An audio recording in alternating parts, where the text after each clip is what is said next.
Am I audible? Yes, sir. Good evening. Yes, sir. Good Good evening, sir. Yes, sir. Yes, sir. Good Namaskar, sir. Good evening. Sir, namaskar. My daughter told me that you check your voice and Clearly only good, sir. Clearly.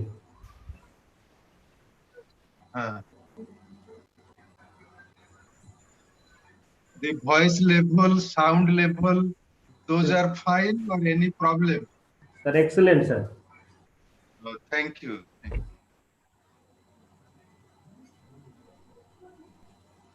I am using my mobile, so therefore I am apprehensive. No, it is okay, sir.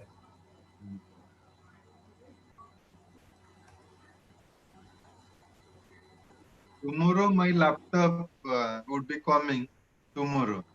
New laptop, sir. Not new. My daughter's laptop I will take over from tomorrow.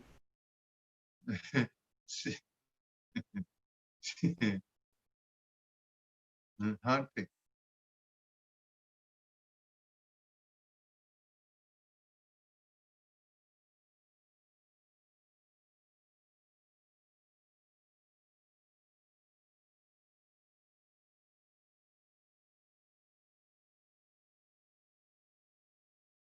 The response is excellent response. And 12 minutes ago, I checked, it was around more than 130 participants. So in coming 12 minutes, automatically it would be full in Zoom. then we'll shift to YouTube and other social media. Sir, we are there here concurrently. We are also there in YouTube Live. It is Concurrently, there. it is there. We have Fine, already fine. started YouTube Live, sir. Yes, sir. Sir, whatever. Sir, your voice is not audible, sir. Whose voice? Ravi sir's voice. Or Ravi, Ravi sir. sir. So perhaps it is paused. No, it's open. No, sir. Ravi sir's net has been paused, perhaps. That's why it's not audible.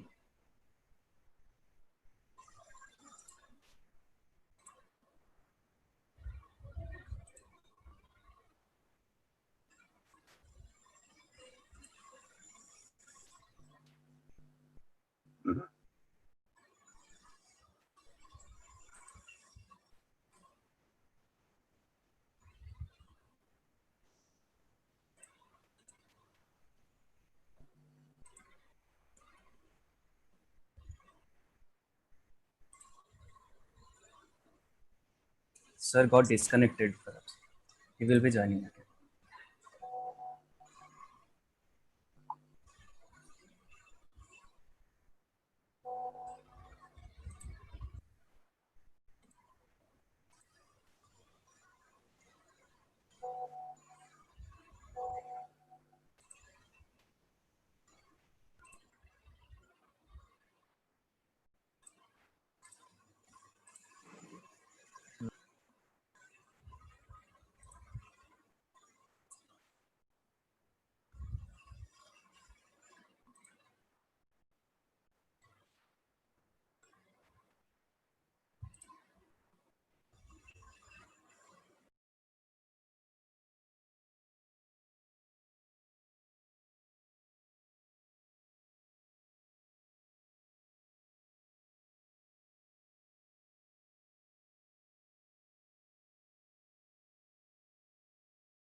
Chandrika, hello. No, sir.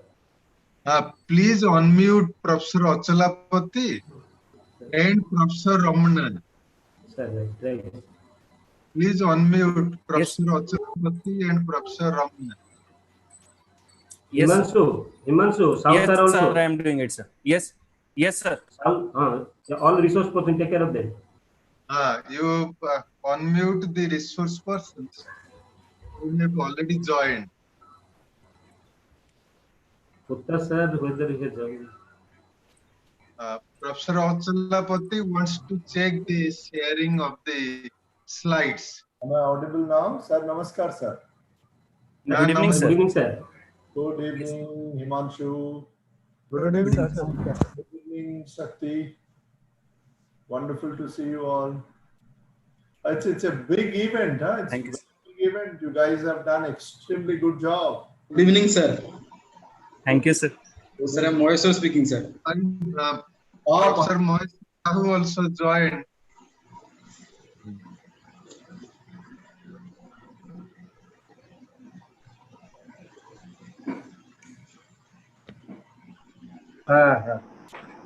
Now, sir, Sir, audible. Good evening, sir. Yes, sir. sir, namaskar. sir, namaskar. Moises sir, namaskar.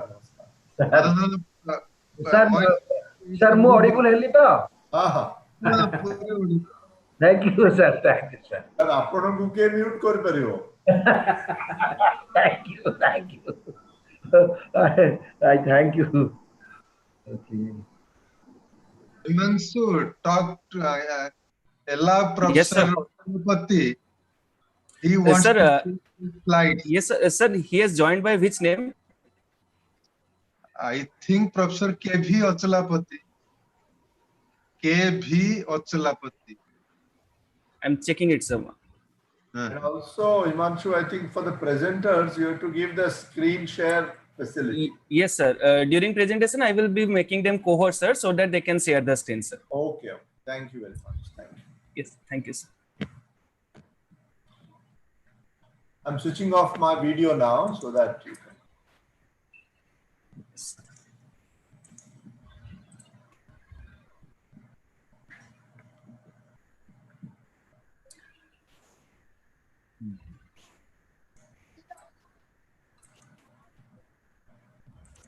Video.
Sir, Ochalapati sir joined.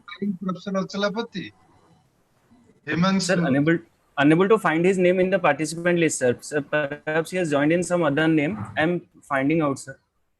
Sir, You G. make Soral a sir is phone there. call. Chandrika Yes, will sir. make a phone call and find out. Yes, sir. Chandrika is Chandrika calling is me. doing that.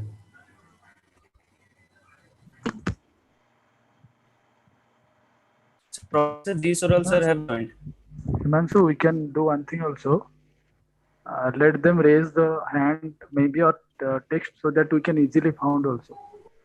3 is written. Yes, sir.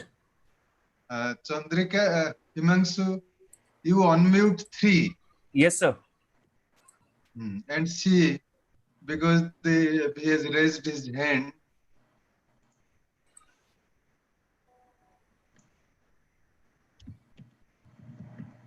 Professor Soral has joined perhaps. Yes, sir. check Professor Soral sir has joined. Yes, sir. unmute. Soral sir have joined, sir. Himanshu, Yes, Hota sir. sir is also there in waiting list. Good evening, Professor Bal. Good evening. Good evening. Yes, sir. I'm here. In fact, somebody is calling me. He says he's not able to find me. So he tell him that I am there already. Good evening, sir. Good evening, Thank sir. you. Thank you very much. Good evening, Soral sir. Namaste, I'm Ramana speaking. Professor Soral, good evening. Professor Ramna is wishing Professor Soral. I think he is muted. You have to unmute Himanshu. You have to unmute Professor Soral. Sir, I have done it, sir. No, Sir, 1 minute. Yes, sir. Yeah, I am unmuted now.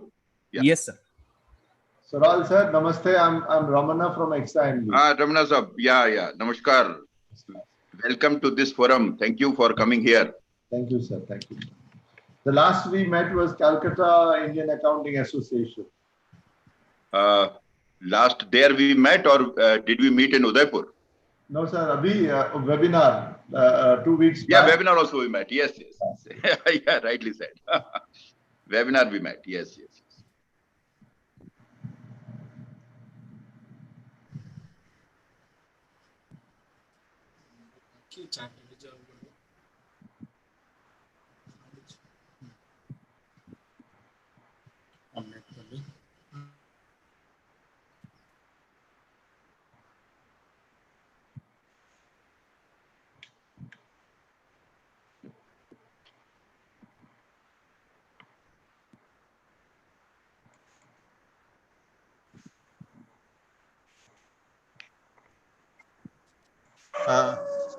Himanshu, please see Yes, sir. Sastry. S-A-S-T-R-Y.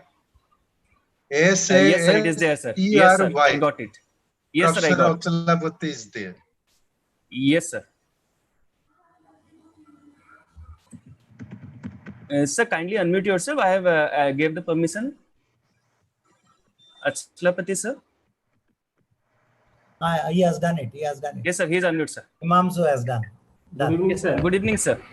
Very good evening, Professor Swaralji, Professor Ranjan Kebalji, Professor Ravindra Kumar Jain, and Swain, Professor Ramana Garu. All of you, good morning. Good evening. Voice is not that audible. Himanshu, please check. Is it? Now Evening, it's Professor Sir, it is due Achlapati, to the Professor network Bhayani connectivity. ji. Good evening. Is Himanshu. my voice clear?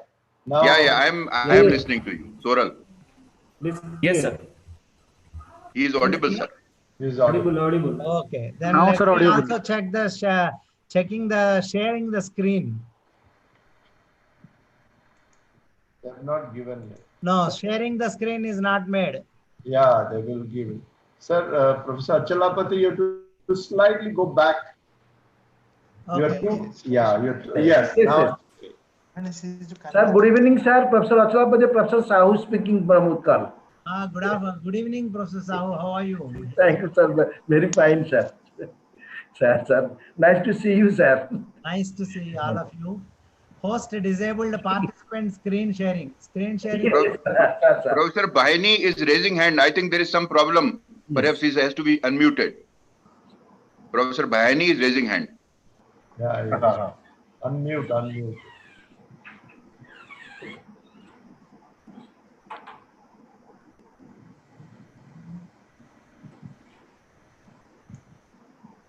Screen sharing also you will give at that time? Or Yes, sir. Yes, sir. That will be given at the time of Yeah, presentation. but why don't we check once? Yes, we'll do that. Good Only evening, 1 sir. second we Good will evening. click on and send to you. Good evening to everybody. Soral Saab, Achalapati sir. Sir, good evening, sir. Yeah, he is unmuted. Good evening, Bhayani sir. Sir, good evening, sir. Good evening. Professor Sahu. Sir, I have given the access to Achlapati sir. Sir, you can check the screen share, sir. Once we will check, that will give idea for us. Suppose internet is unstable. Allow karna. Screen sharing. And Is it visible? yeah, now it's working. Yeah. Yes, sir, it is visible. Visible. Now visible. I'll stop sharing because many speakers are there. It is visible. Thank you. It's visible. Himanshu ji, मुझे allow करिए screen sharing. Sanjay Bhayani. Professor Gupta is there. Dr. Yes, sir, I am Swai, doing it, sir. Hota sir, check where he Professor Hota. in voting room. Sanjay sir, I have given the access. You can check the share screen, sir. Himanshu, Yes, sir. Yes, sir. see, Yes, educated. Hota sir is in voting room, I think. Have you admitted Hota sir? Hota sir has Sir, I am already checking it, sir. Where is Hota sir? Sir, Unmute just a होता second. Sir Himanshu. Unmuted, sir. Sir, unmuted from your side, sir. Hota sir. Sir, kindly unmute yourself. Hota sir, Okay, kindly. thank you. Yes, sir. Yeah. Yes, Sir, sir. sir is unmuted, sir. Yeah, audible. Yes, sir. You are audible. Good evening, sir. Ranjan sir, namaskar. Namaskar. Now we can start. Dr. Swai. Good evening, Professor Achalapati. Good evening, Professor Bhayani. Good evening, sir. Everybody else. Good evening, Simon ji. Good evening. Ramanji. Welcome. Yes, sir. Good evening, sir. Welcome all of you. Dr. Swai. Should we start, sir, now? Yes. We can start. Okay. Good evening, everyone. Respected dignitaries on the webinar, my dear participants, I am Dr. Ravindra Kumar Swain, General Secretary, Indian Accounting Association, Bhubaneswar Branch. I welcome all of you to the international webinar on business education and research in digital era, which is being organized by Indian Accounting Association, Bhubaneswar Branch in collaboration with PG Department of Commerce, Utkal University, Bhubaneswar. So at the outset, on behalf of Indian Accounting Association, Bhubaneswar Branch, and PG Department of Commerce, Utkal University. And on my own behalf, I extend a hearty welcome to our dignitaries of the seminar, Professor G. Swaral, President, Indian Accounting Association, Professor Ranjan Kumar Bal, President, IAA Bhubaneswar Branch, Professor Prabhat Kumar Hutta, Head, PG Department of Commerce, Professor D.V. Ramana, Javeri Institute of Management, Bhubaneswar, Professor K.V. Achalapati, Osmania University, Professor G. Simon Patel, University of Kerala, Professor Sanjay Bhayani, General Secretary, Indian Accounting Association, Professor Maheshwar Sao, PG Department of Commerce, Utkal University, Professor Arpi Srivastav, who will join later from University of Kansas, Professor Arpi Srivastav, University of Kansas, United States of America. I also welcome all the participants to this international webinar. Let me take this privilege of introducing our guest in the inaugural session. We have three respected, distinguished dignitaries in the inaugural session. We have with us Professor G. Swaral, Honorable President, Indian Accounting Association. He is the Head and Dean, Department of Accountancy and Statistics, Mohanlal Sukhade University, Udaipur, Rajasthan, and he is the pioneer of promoting accounting education through National Accounting Talent Search, which was instituted during his tenure as General Secretary of Indian Accounting Association. He is having more than 30 years of teaching as well as research experience, and his specialization is in management, accountancy, and research methodology. Sir, on behalf of Indian Accounting Association Bhubaneswar Branch, we welcome you to this international webinar. Thank you, sir.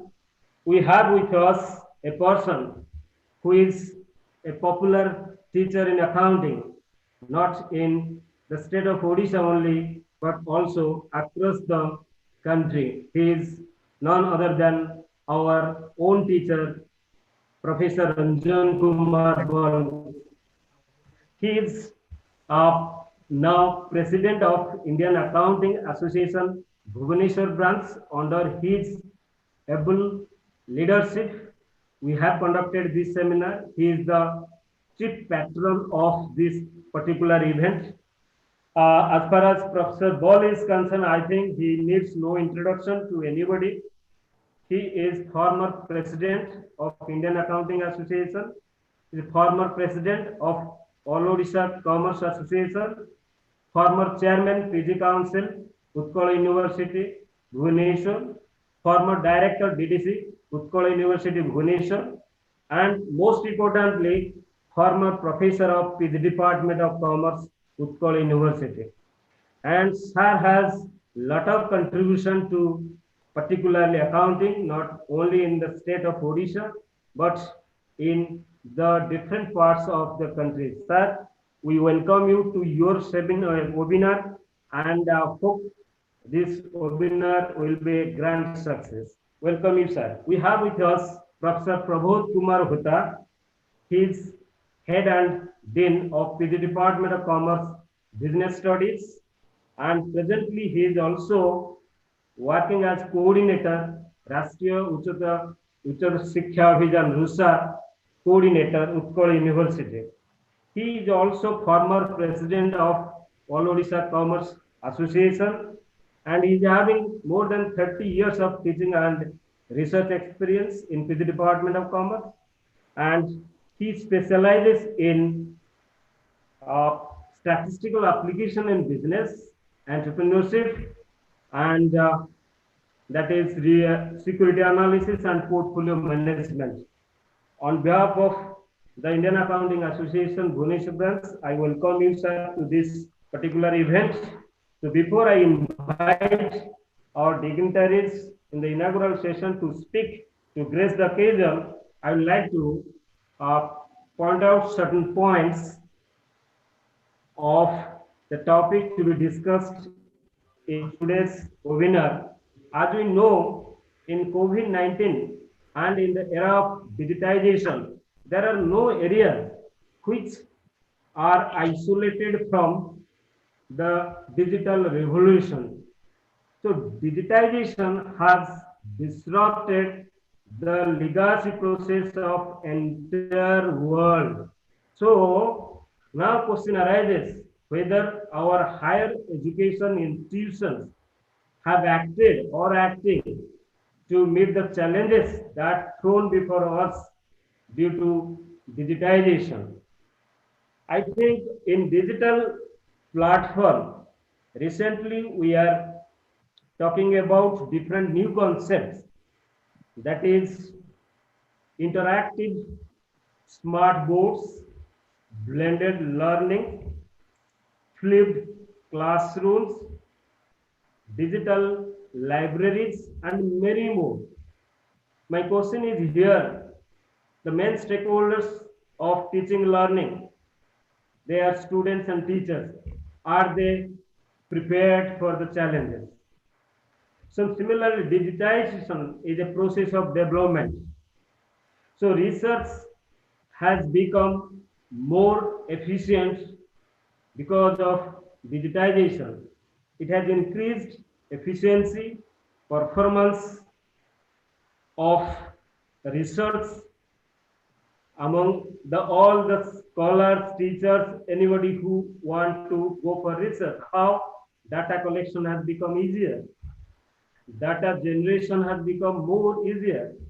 Then data estimation, presentation, analysis, interpretation. So research has gained a lot of benefits out of digitization. So digitization has become an integral part of our daily life. I think without digitization, world cannot survive in future. In this context, with this background, now I would like to invite our professor, Professor Pramod Kumar Hota sir, to address the gathering. Please, sir, Professor Hota.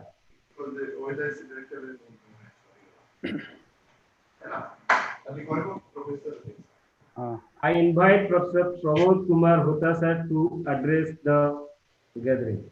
Good evening and namaskar to everybody, to all the dignitaries and all the participants in this international webinar on business education and research, and that is to particularly in the digital era, and in collaboration with the PG Department of Commerce, Utkal University. So I think this is my proud privilege to be at this occasion when everything is seeming to be isolated and we are connected through digital solutions, and we are thinking of the education and research through digital process. And particularly at the outset, the dignitaries are there. My respected teacher, Professor Arkable, sir, namaskar. Through you only, we are all associated with the Indian Accounting Association. Professor Soral Sahab is there. Now the president of IAA, who is also the HOD and Dean of MSU University, Udaipur. My friend Professor D.V. Ramanna is there from Javier Institute. Respected Professor Simon Thati is there, the Chief Editor of IAA, Professor Sanjay Bhayani. Good evening, sir. Professor K.B. Achalapati is there, the former Head and Dean of Osmani University. Professor Srivastav is to come. And my pride, and I am proud of all my students who are here, like the Chandrika, Sakti, Maheshwar Sethi, Himanshu, including our Professor R.K. Swai, who is the organizer of this particular seminar. So, so this is being done with collaboration with Utkal University. Utkal University is a university of pre-independence era that is being born in the year 1943, and is the mother of all the universities and all the higher institutions of Odisha, you can say. Now this is a plus category university and the first state university to be within the 100 ranked by the national ranking. So we are going through all these changes. There is no other way. We are particularly going through the AAA process, triple aim, adapt and accomplish. These three are the mantras for us. There is no other way. We have to do it. The whole world is changing. And particularly sometimes these changes are very rapid, very, you can say, rude, and sometimes it is thrown upon you. You have to change. There is no other way. The education systems has been changed. It has pre-independence era something else, post-independence era something else, pre-liberalization era something else, post-liberalization era something else. Now it is the education of pre-corona era and the post-corona era. And particularly at this juncture, when the national education policy has been announced, and this particular international webinar, you can say, is more relevant now, because the way the graduation, the post-graduations, the PhDs are to be conducted, they are to be changed, totally revamped. And we have to adjust ourselves. Things are to be changed. And so our PG courses, our graduation courses, they are to be revamped. So here in this case, our higher education institutions, now they have to think something differently. Not just we are a place of teaching and the students have to write the books and whatever they have to vomit it in the examination halls. Now our universities and the higher education institutions, they should be a place for idea generators as well as a window of knowledge for the society. And there should be massive industry academia interactions, and research, particularly in business, is to be revamped in a way, because nowadays in the new education policy, the fourth year of the graduation has become a research year. So in the fourth year of the undergraduate is the research year, the postgraduate must be an advanced research area. And similarly, the PhD research is going to also be changed.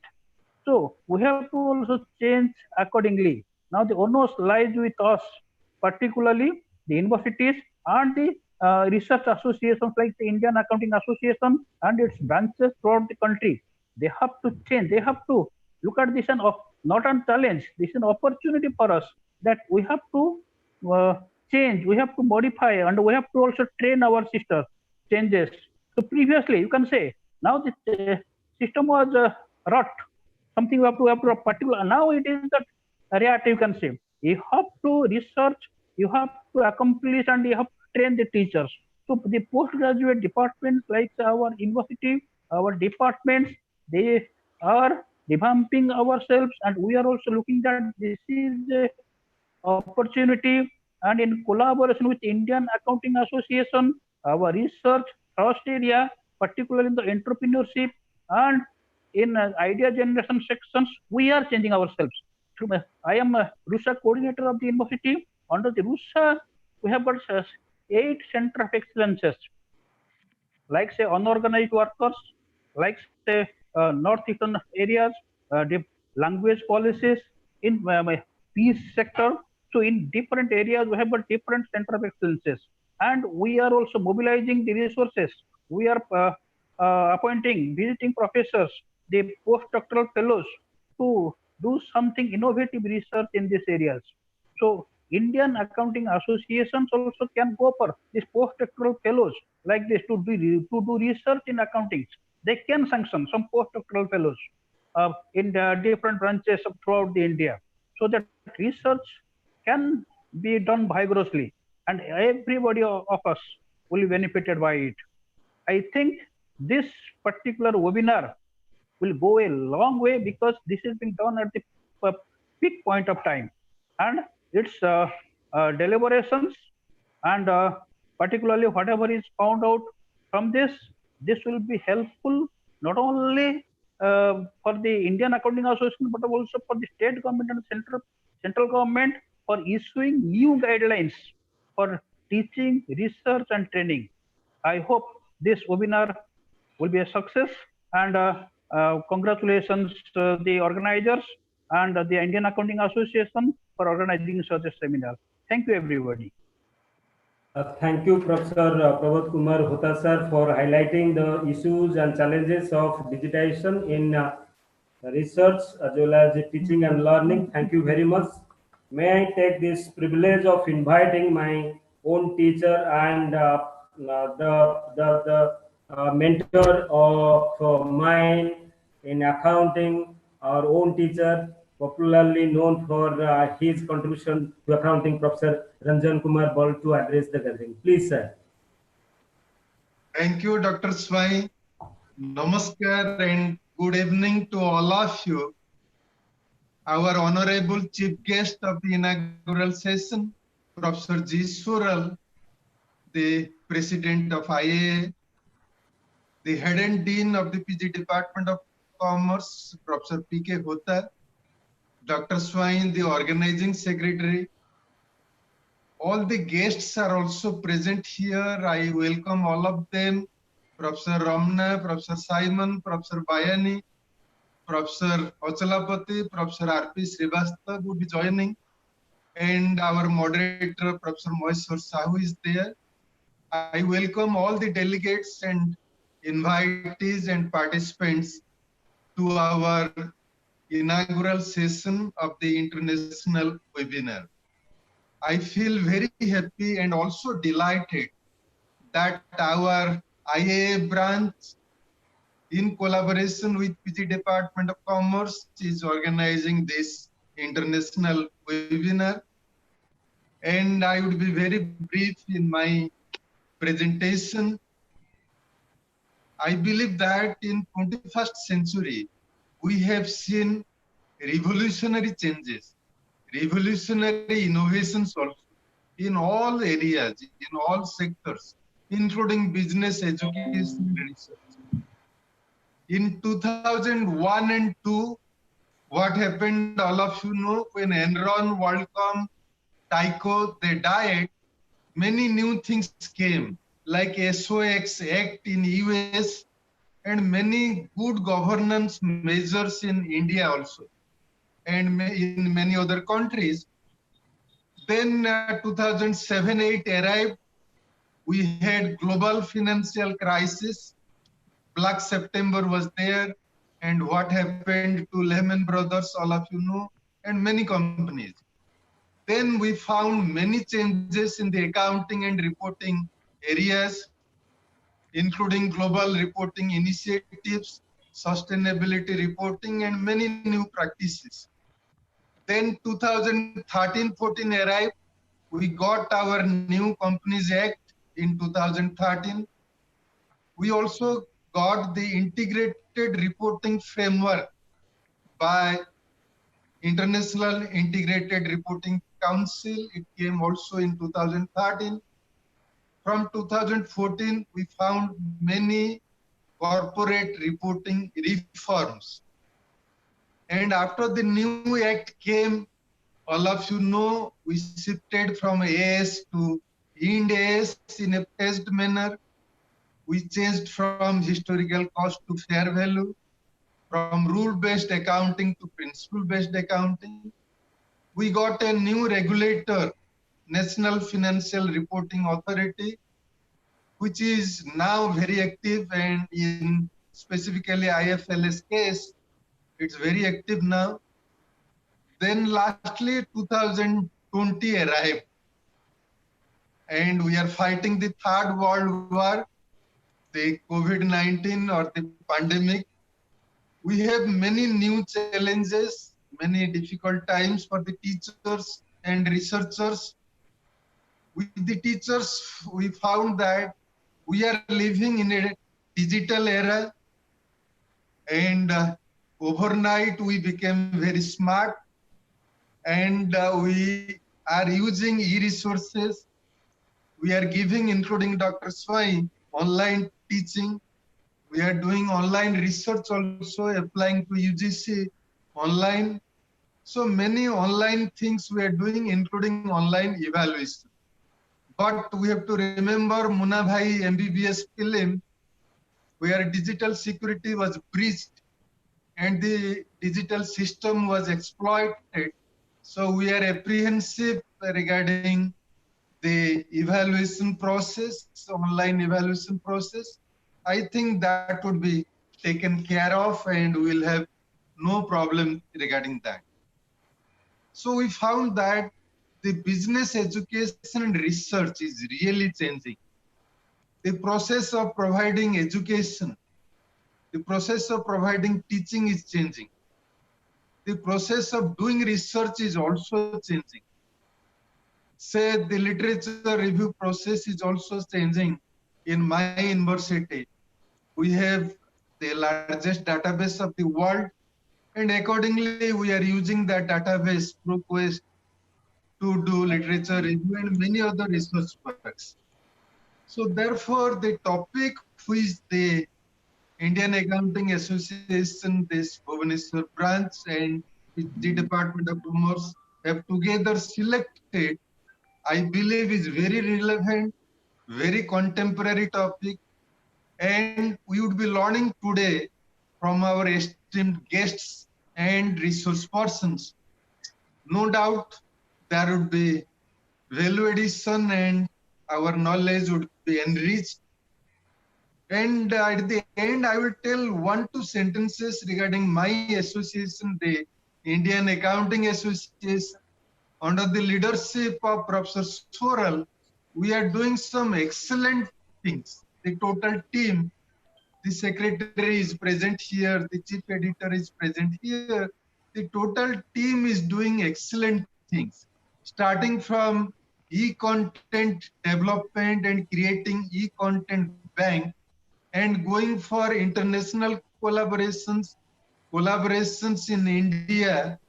The total team is doing excellent works, not only in accounting area, but also broadly in commerce and management areas or in the business, education and research areas. I feel very proud and very impressed also with the works of the present association, the team which is there. And no doubt today would be listening to them. So at the end, I will sincerely thank my colleagues, the organizing secretary, Dr. Swain, the head and dean, Dr. Kota, Chandrika, Himanshu, Maheshwar, Shakti, and many others who are working very hard for the last 2 weeks for this international webinar. I have no doubt and I hope that this webinar would be very, very successful one and it will add value to the existing knowledge. God bless all our IAA members and also the members of the Commerce family. Thank you. Thank you very much, all of you. Thank you, sir. Thank you, sir, Professor Ranjan Kumar Bon, for giving details of reforms that have been made in accounting and different regulatory frameworks. And we have become more smarter with digital platforms. And definitely there is security problem that administration will take care of that. Thank you very much for that, sir. Now, may I now invite our chief speaker, chief guest of this inaugural session, Professor G. Soral, sir, President of Indian Accounting Association. Dr. Srivastav is already there. You can welcome him once. Yeah, we have Professor R.P. Srivastav from University of Kansas, United States of America. I welcome you, sir, to the international webinar on business education and research in digital era. Sir, we'll be listening to you for 30, 40, 1 hour, whatever time you want. So at the end, so we are on behalf of Department of Commerce, Utkal University and Indian Accounting Association, Bhubaneswar Branch, we welcome you to our webinar. Thank you, sir. Thank you. Good morning. It is I started at 6:30 here, so good morning, everybody. And, very good morning, sir. Yes, very good morning. Good morning. Yes, I'm really excited to join and honored to join this program. So thank you. Thank you, sir. Yes. So may I take the privilege of inviting our President of Indian Accounting Association, a dynamic personality, Professor G. Swaral sir, to address our participants.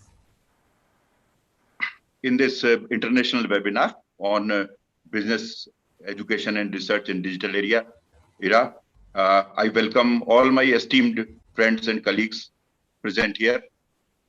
The first thing which I would like to mention here is that the title of the webinar is justified with the presence of all stalwarts here at the moment, that how, in what way the business education and research in digital era has gone a long way in improving in quality and productivity of the resources. See, we all have these stalwarts available at the moment. Professor R.P. Srivastava has joined just now. He says it is very early morning. We are all grateful to him for being here. We have Professor R.K. Bal Sahab, Professor Ajlapati ji, Professor Sanjay Bhayani ji, Professor Simon Sahab, Professor Hota Sahab. We have our friends Maheshwar Sahu ji, R.K. Swain, the man behind working hard for this webinar, and a good gathering. Just before I checked the number of participants, it was more than 380.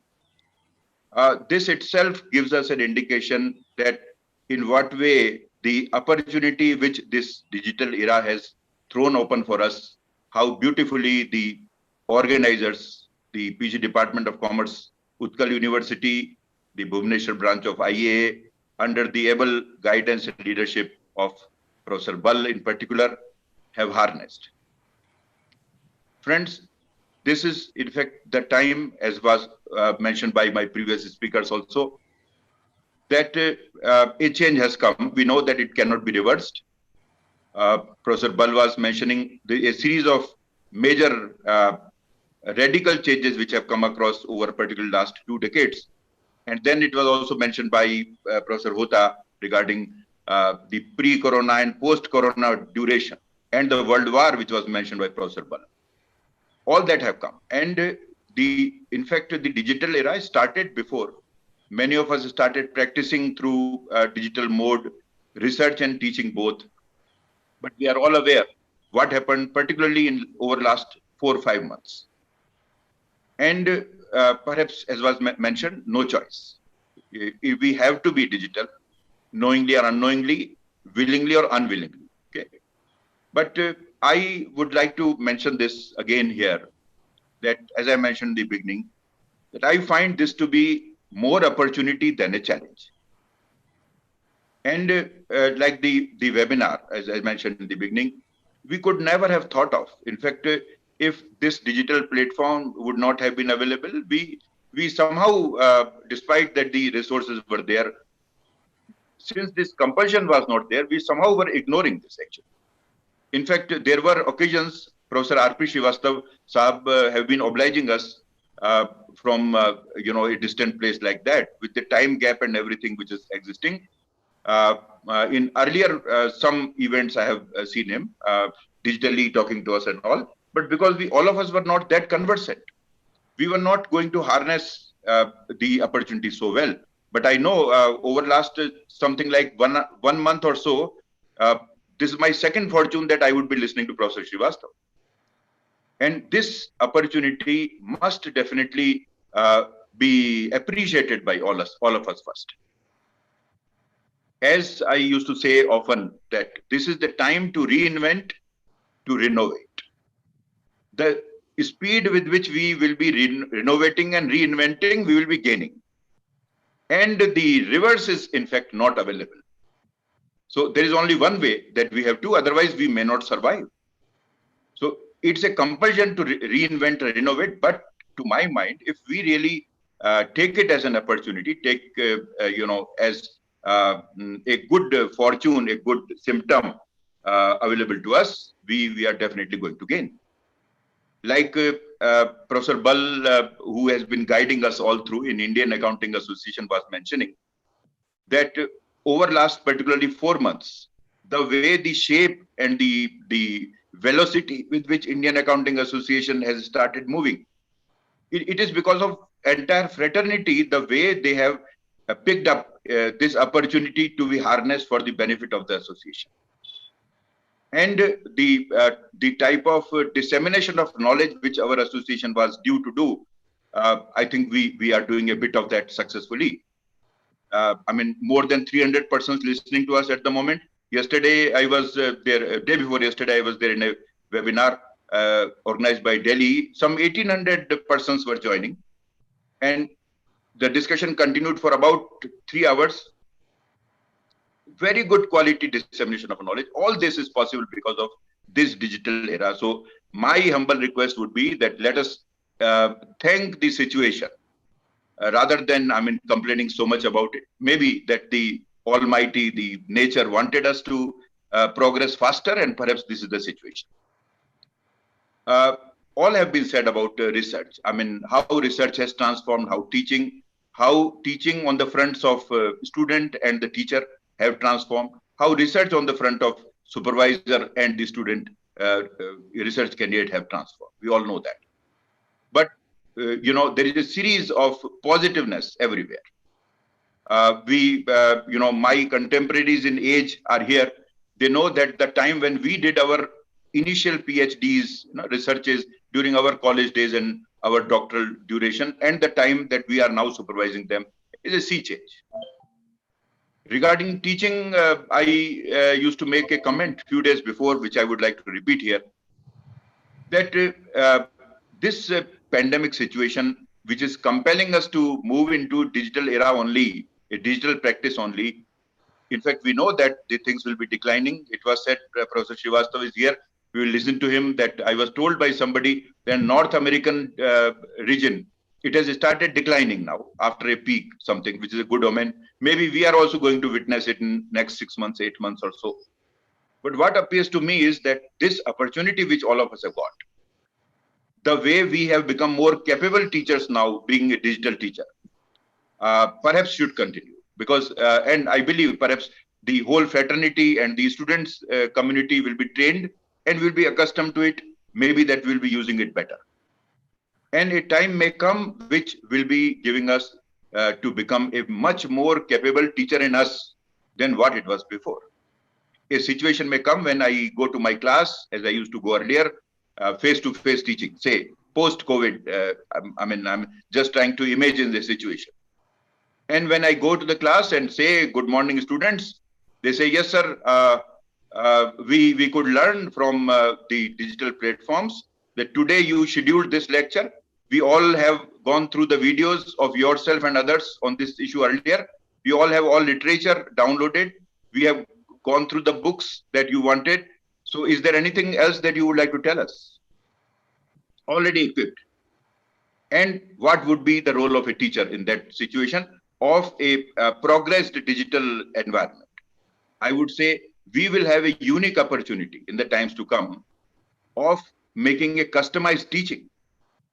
We will go to a student and ask him, okay, what medicine in form of you want, medicine within quotes. We will now be making a much more highly qualitative teaching possible than it might have been possible earlier. We used to have a diversified background of the students sitting in front of us, and we had to make all sorts of averaging while addressing the class. But this digital era, as a teacher, you know, will give us tremendous opportunity to rise high, to help the younger communities communicate better. And of course, like me, all of you would be of the same view that the digitization is not going to replace us as teacher ever. Same would be the situation for research. That there again, because now so many things which we were earlier doing, like you all know that we were telling our students, you know, about referencing, the minor corrections in referencing. We used to spend a lot of time and asking them. Now we have software.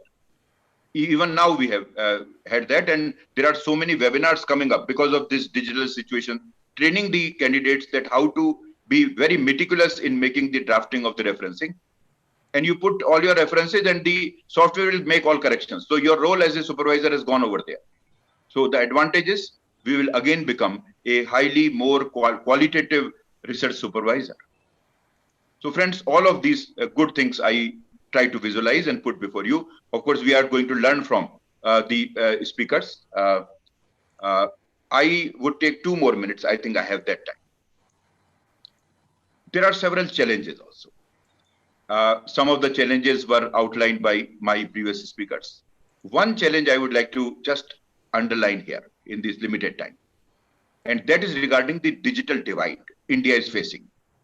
I think all of us in different parts of the country are facing the problem of digital divide at the front of the teacher, at the front of the students.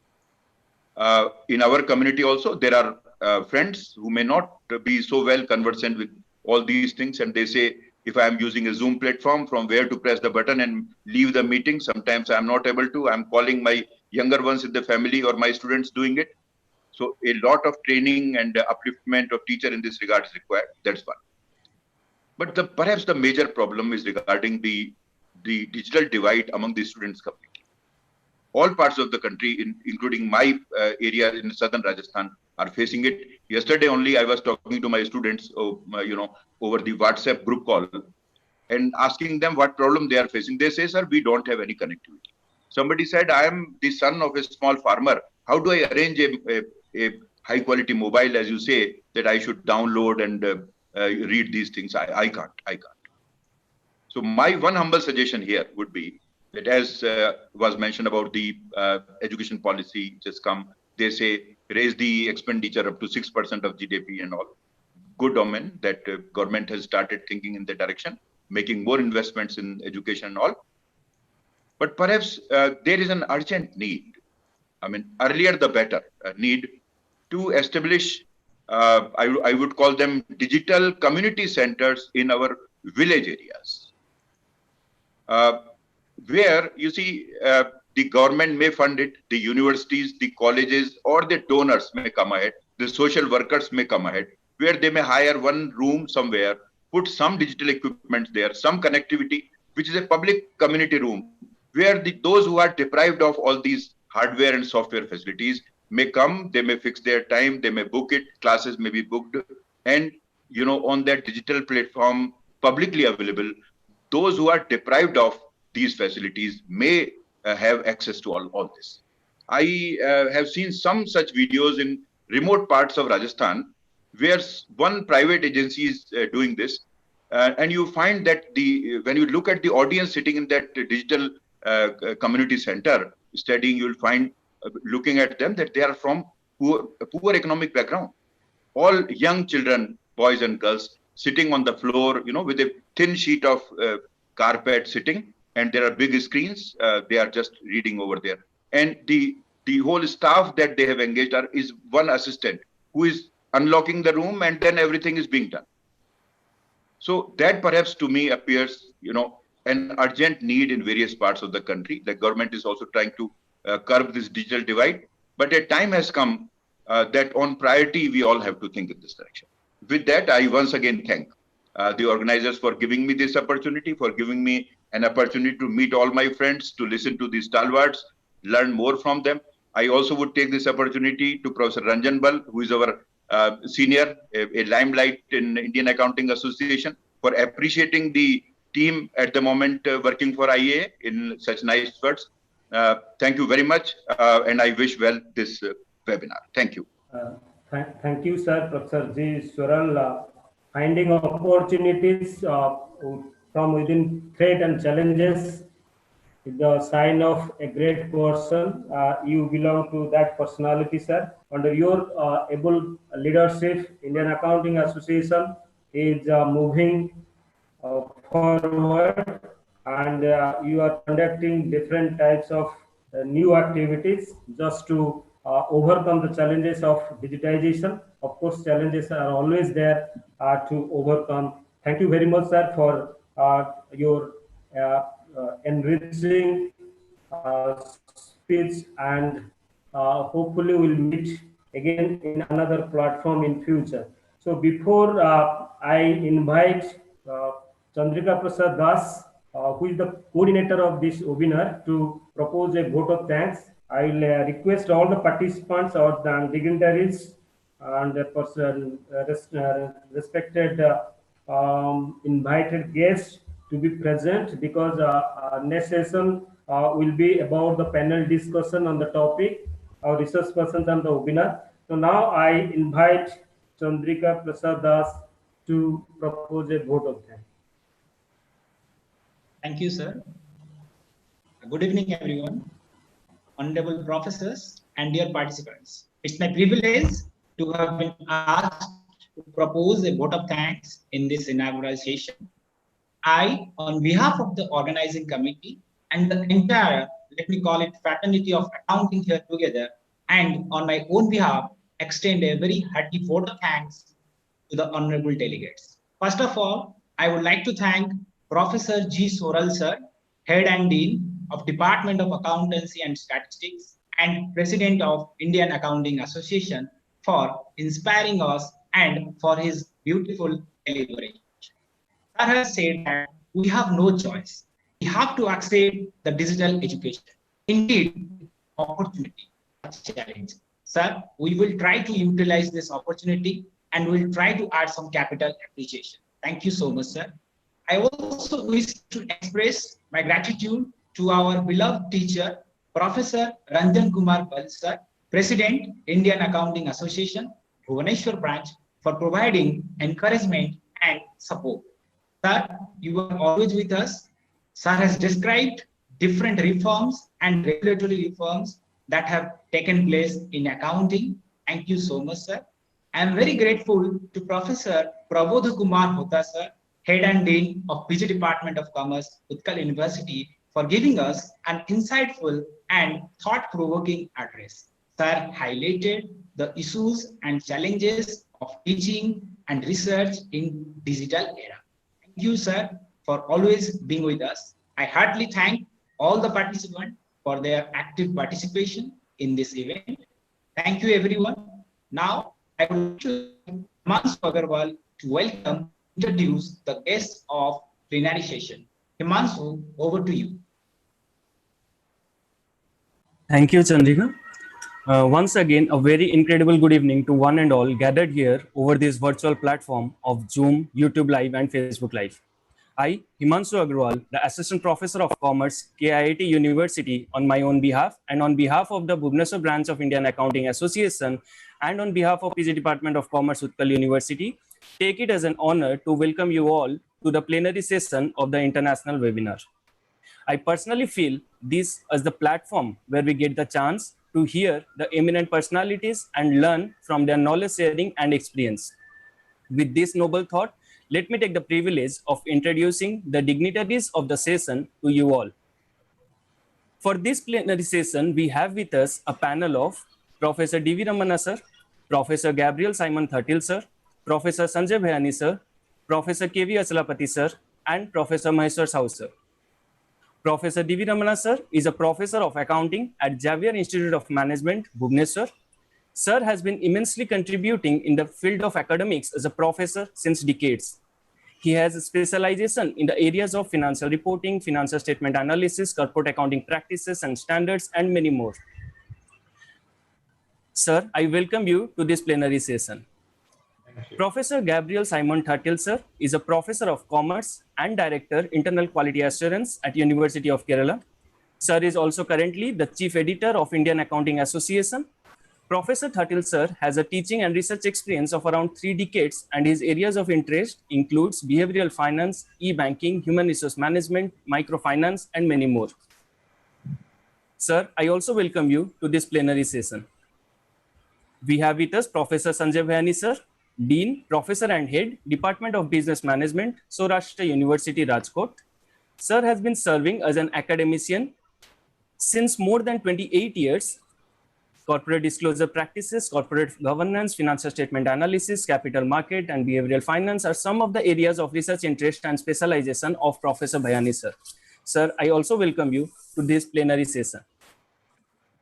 We have with us Professor K.V. Achalapati sir, who is the former Professor of Commerce, Osmania University, Hyderabad.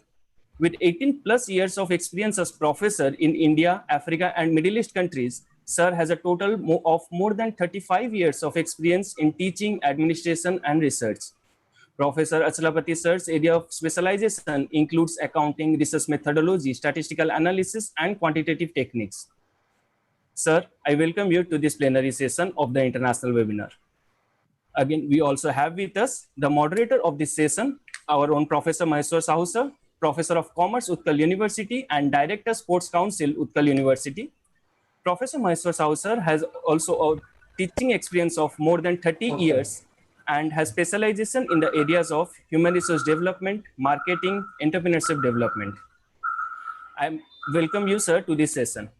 I am grateful to Professor D.V. Ramana sir, Professor Gabriel Simon Thatil sir, Professor Sanjay Bhayani sir, Professor K.V. Achlapati sir, and Professor Maheshwar Sahu sir for their benign presence, and I once again welcome them to this plenary session of the international webinar. Now, I would request our Professor Maheshwar Sahu sir to kindly take over the session and moderate the plenary session on business education and research in digitalized area. Sir, over to you. Thank you, Mr. Himanshu, for your nice words. Very good evening to all professors, all the esteemed professors from the different universities. It is a great pleasure, and I feel very much honored to just moderate this particular plenary session. I once again welcome all the esteemed professors and all the office bearers of Indian Accounting Association, and I feel it privilege to thank all the coordinators and the organizers of this particular program, and I am feeling very much grateful and thankful to all of you that you have given the opportunity to moderate this plenary session. I am really very much thankful that four of the very eminent persons that today with me, that is to speak very in the different fields. I thank that is in the inaugural session to Professor R.K. Ball, Professor Soral, and Professor P.K. Hota, that very nicely they have just introduced that is how there is a rapid transformation in our business school, and that is a business education. And many problems previously that we're discussing regarding the business education, but after this entry of this is the corona, that is how there have been very much transformation in the business education. And one of the topic that is we have just taken, that is the transformation of that is particularly this is the business education and research in digital era. And particularly I think that here also that the credit goes to that corona, that because of whom that we all are just sitting this webinar program, but previously this webinar was not so much successful before that, but today we all are being assembled because of this webinar. So looking at this time, I'm very sorry that we are getting a little bit late and we are having 1 hour time. And with that, the first of all, I will just invite all our professors. I welcome Professor D.V. Ramana, Professor Gabriel Simon, and Professor Sanjay Bhayani, and Professor K.V. Achlapati to this plenary session. And looking at this, the request first of all, that today we are just taking this because you know that we have taken different issues, many challenges are there, and we are not going that we all have seen that there is a mushrooming growth of business schools, that is the up to the mid of that is 90s and last of the 90s we have seen, but today that what we are observing, and there is a lot of change that and one of the changes is that today, and we are just going to digitalization, and with this digitalization, and today this topic we are just keeping our all the four speakers with us, they have given their that area they have given that we are going to have a discussion on. First of all, I take it privilege just to invite Professor Sanjay Bhayani, our General Secretary of Indian Accounting Association, Professor of Saurashtra University, that he is having a very interesting topic, that is 3-box solution strategy for the innovation. Sir, I will be very much thankful to you that we are keeping 15 minutes time, and I request you that to start, and that is your topic is today, that is 3-box solution. I request now Professor Sanjay Bhayani, the Professor of Saurashtra University, MBA Department. Sir, Professor Bhayani, sir.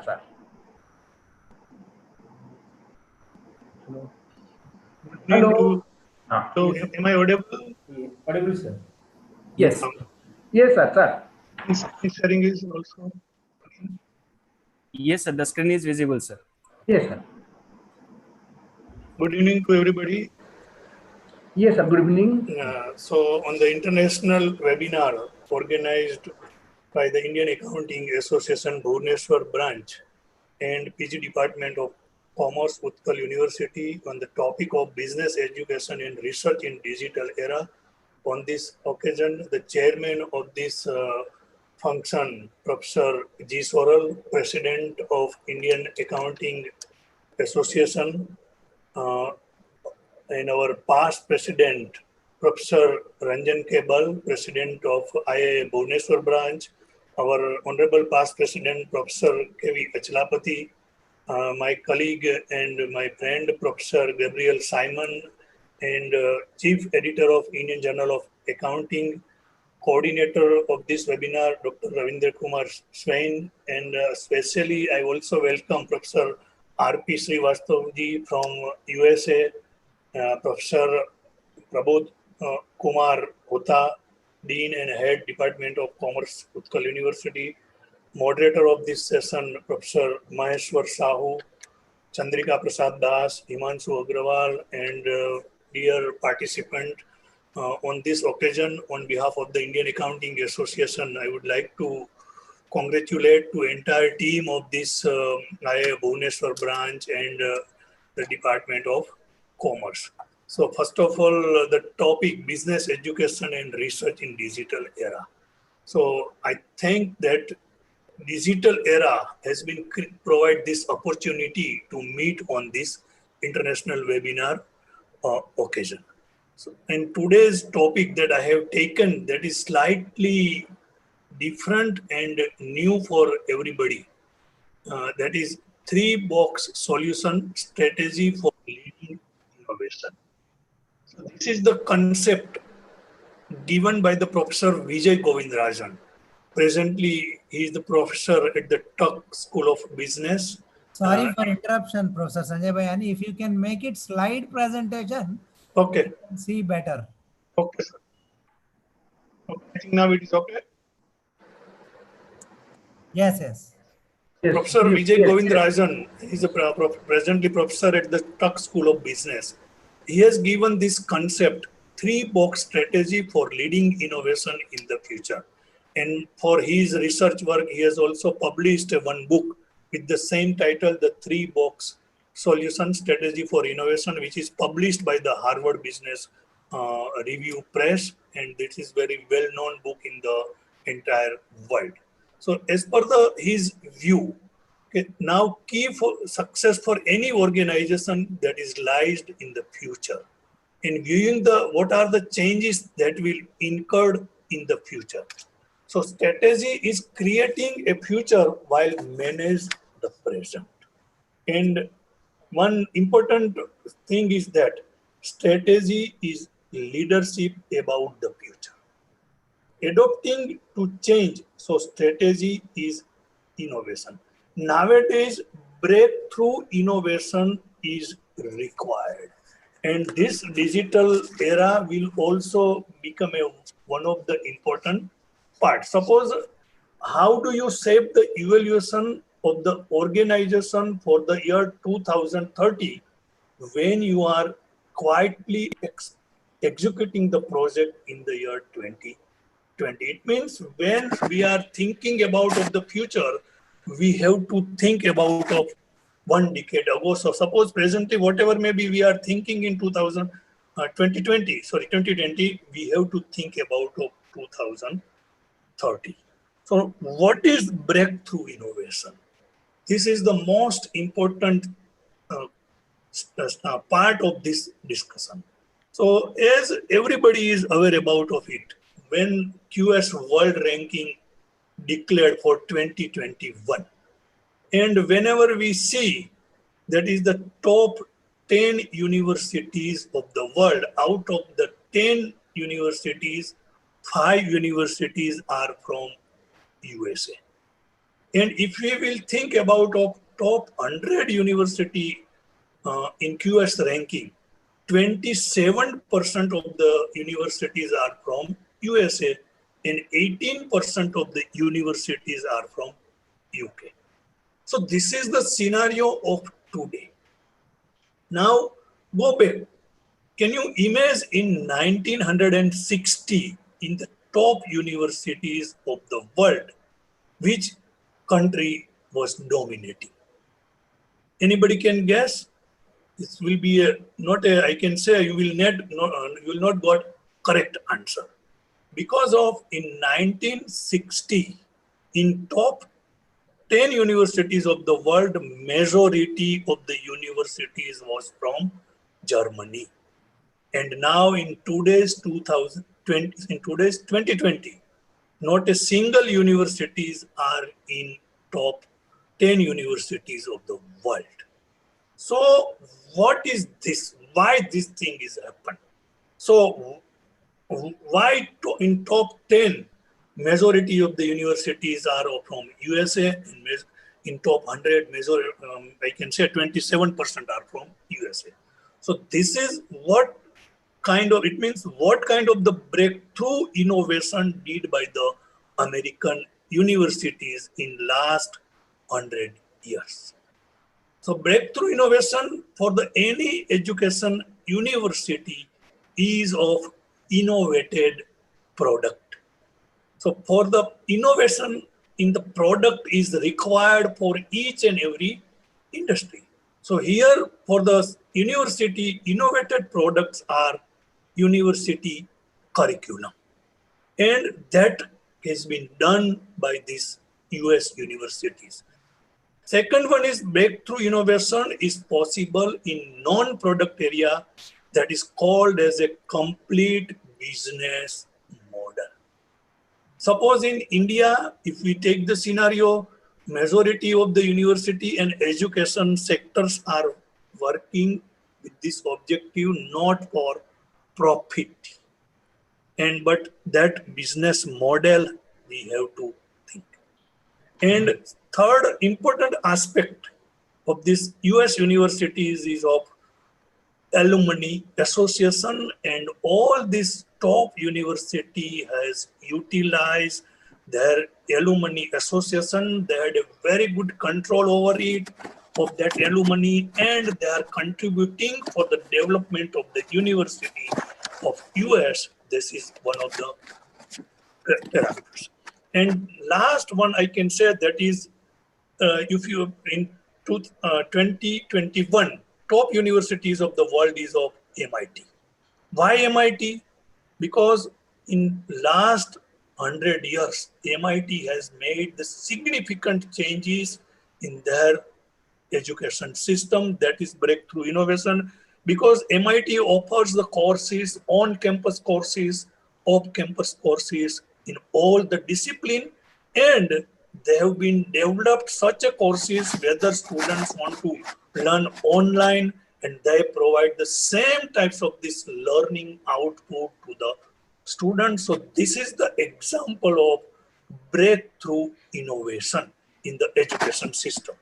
Now, to the point of my discussion, and this is a very wide topic, but I'm not going to discuss everything, but I will highlight the few things. What is this 3-box solution?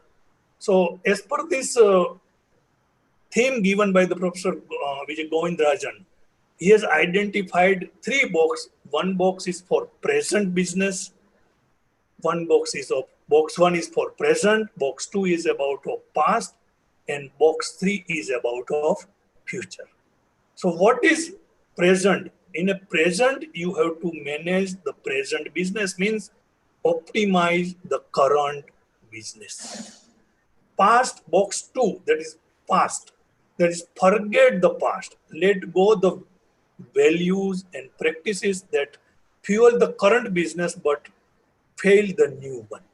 And third one is of future. So here is the create the future, means invent a new business model.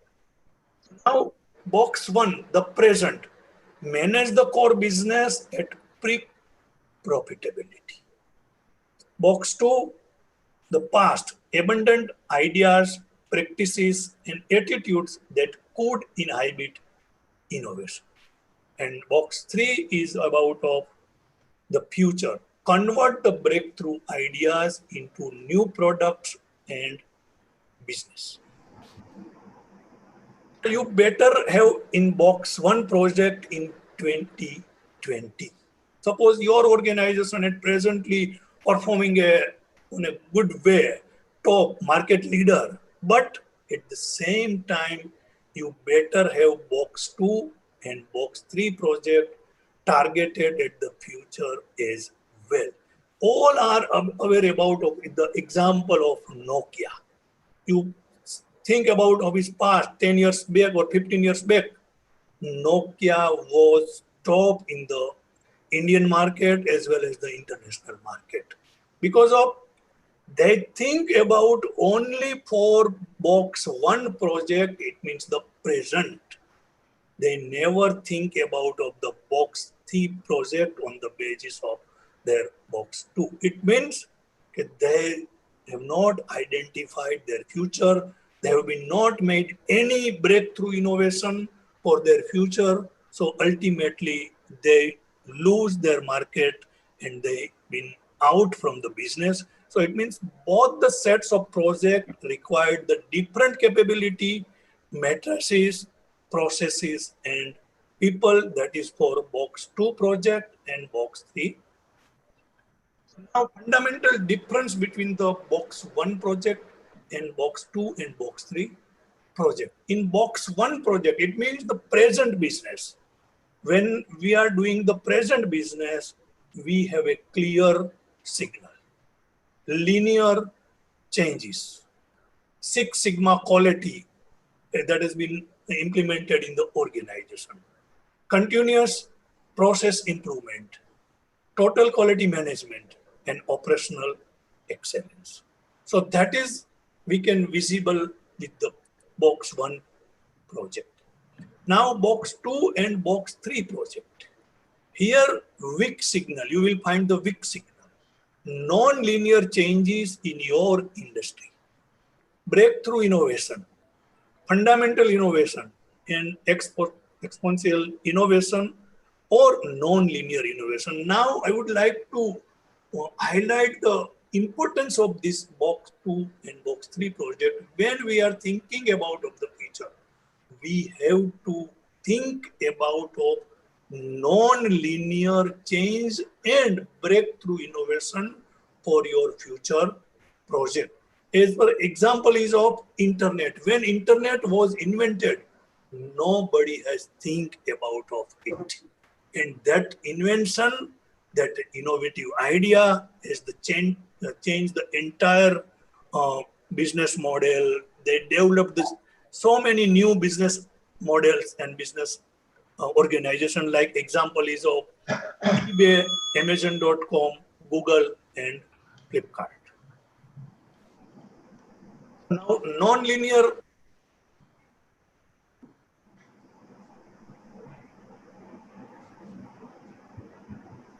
one is of non-linear changes and the Indian market.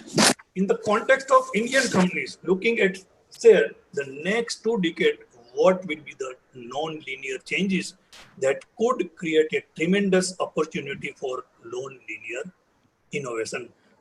Of course, the technology is not only the source of non-linear change. Okay, technology obviously played an important role, but organization has to think beyond of it. Customers of the future could be fundamentally different from the customer of today. If they are fundamentally different, they will also demand box 3 innovation. So one of the example is that is of General Electric healthcare business. In USA, General Electric has invented a one ECG machine, and that was one of the new innovation did by them. And initially, that machine was highly sophisticated with good technology. In size, that was a bigger in size, and it was used for the ECG, cardiogram, and all these related tasks. And for that purpose, sophisticated hospital and other things that was required, trained person was also required. But now looking to the international scenario, and initially the cost of that machine was $20,000. And in that $20,000, when they are thinking about of this international market being a multinational, they think majority of the markets are South Asia, India, China, Bangladesh, Pakistan, and African countries. And the cost was $20,000. Okay, whether it is feasible for this market, because of per capita income of US is more than $5,000, whereas the per capita income in India is around $1,500. So in that case, how many hospitals are able to equip with this new machine? And then they think beyond of it, and they have developed one innovative product you cannot imagine with the cost of $100 only. Thank you. And it's a very in a small size, easily operatable, lightweight also, and 50 scan easily can be done very easy way with the one green button and one red button. So this is the one best example of innovation, breakthrough innovation done by this. So now evaluate your project and put them into different boxes. When we are thinking about of this organization, and put your project in box 1 and box 2 and box 3. In box 1 project, that is competition for the present. Presently, you have to compete with your competitors. There will be a performance gap, and linear innovation is required while you are thinking about of this project. You are going to put in box 2 project and box 3 project. That is, you have to compete for the future. There is a possibility gap in non-linear innovation is required. Now, may I request Professor Bayani that can you just conclude 2 to 3 minutes? Okay, sir. Okay, so I can say, okay, whenever we are thinking about of present, don't only concentrate only on your present project. You have to think for future, and for that, when you are thinking for the future, that you have to invent new thing. Presently, you can manage your business very well. You will be a leader in the business, but when you are been thinking about of 1 decade ago, then innovation, breakthrough innovation, that is plays an important role. Even in beginning of this session, I had been also given an example of US University. Same way, with the help of new education policy, our Indian education system may adopt some new innovative ideas in teaching, learning, curriculum. And this, in digital era, this is the now we have already been very much familiar with this thing. So that will provide a best opportunity for the innovation. Thank you. With this thing, thank you for the organizer. Thank you, sir. Thank you, Professor Bayani.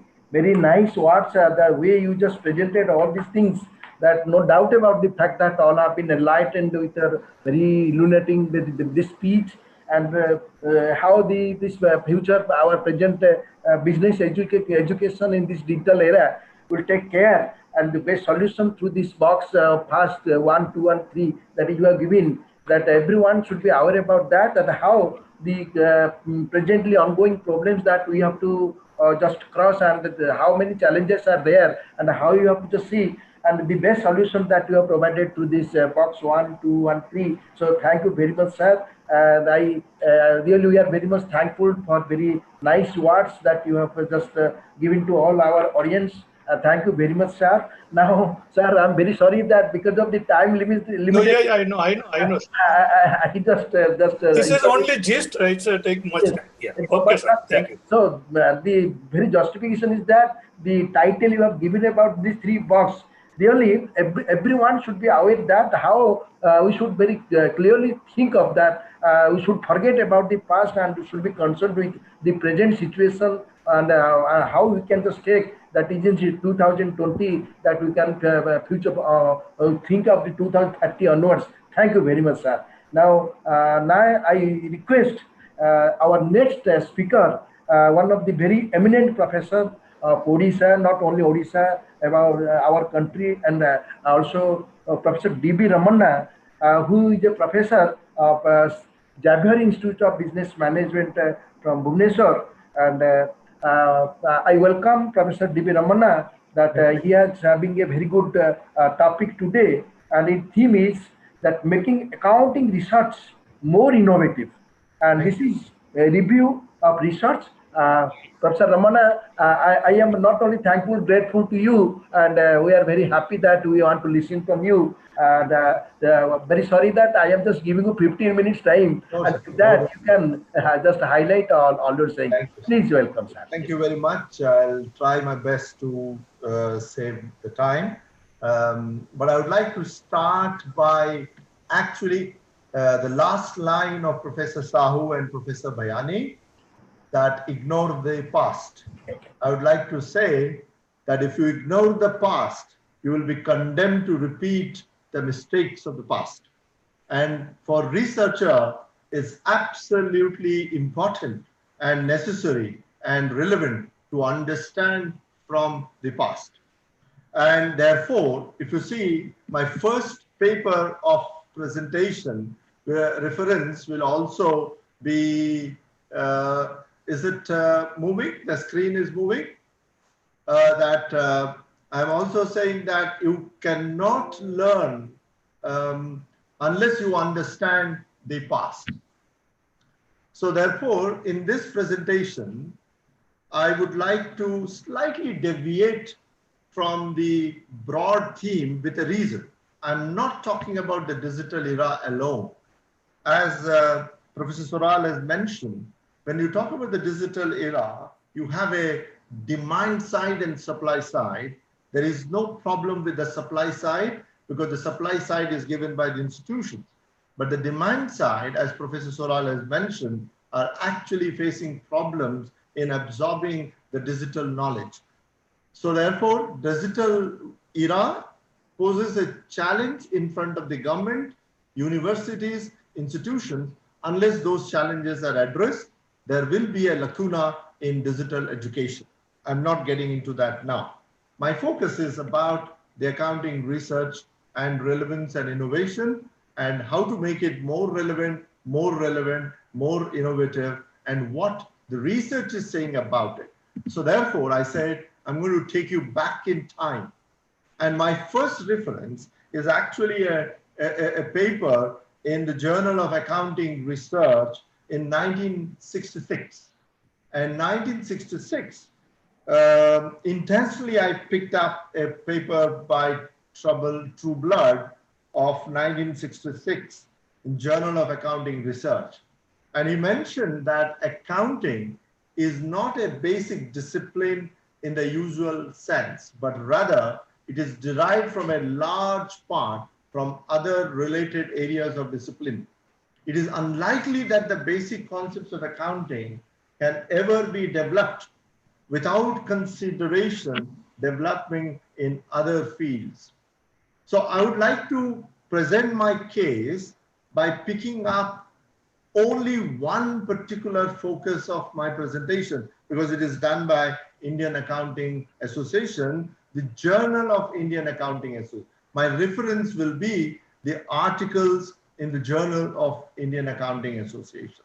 So I would like to present some limitations and then try to throw some light how it can be addressed.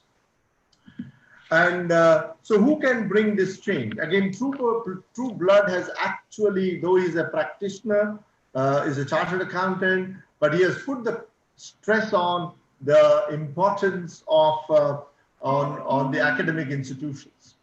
He said that the research is needed, and such research is possible only in the academic institutes and should be led by the academicians.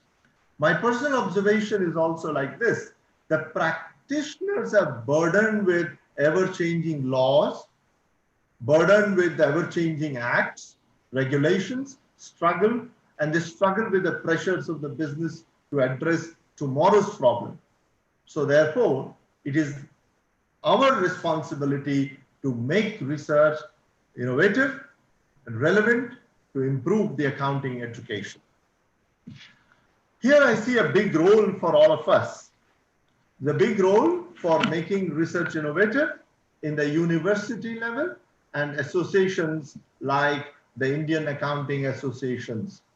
When I say big role, unless you change certain basic understandings of the subjects, the basic pedagogy that we are following, the basic principles that we are teaching, and unless we are open, that innovations are not possible.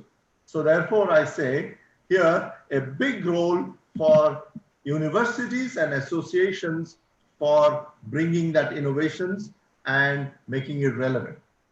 But I'm only going to pick up only 3 issues.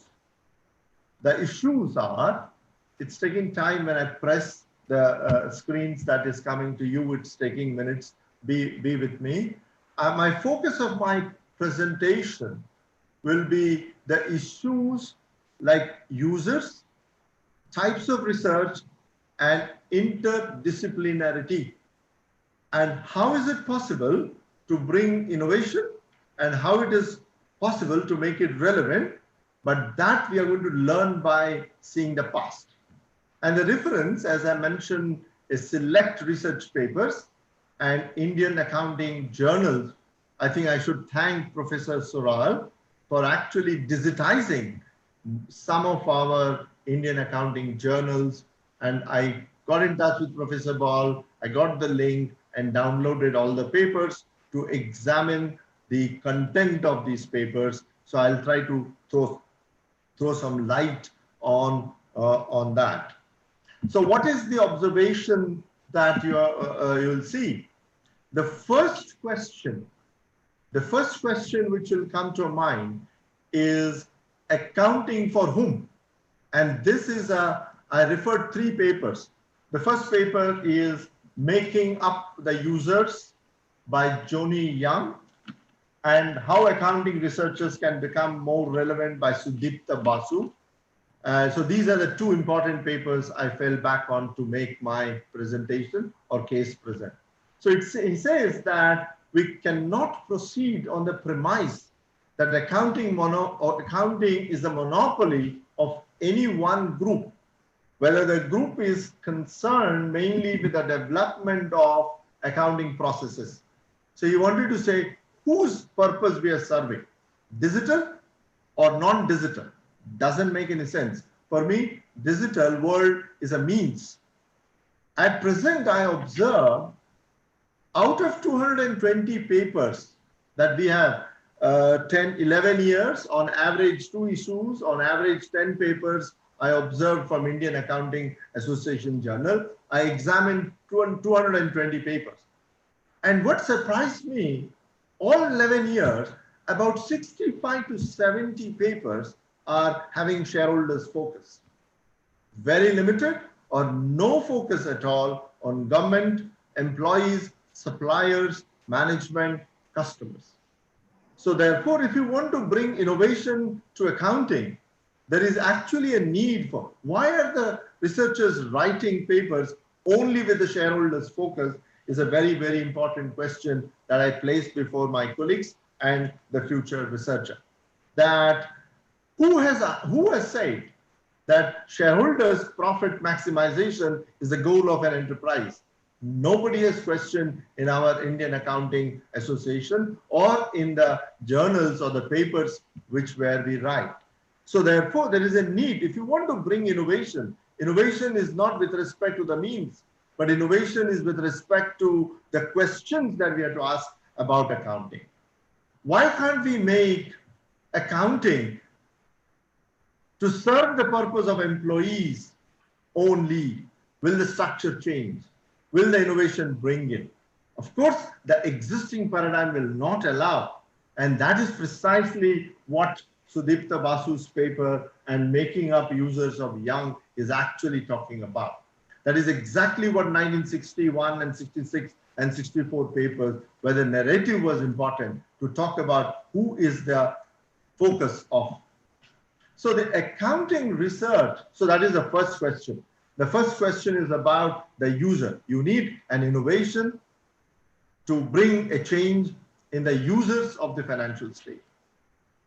The second question is about the recent accounting says, it's in 2007, that innovation is close to non-existing. The fact that the basis of the current angst is the diversity is missing. And it is not just in India, everywhere.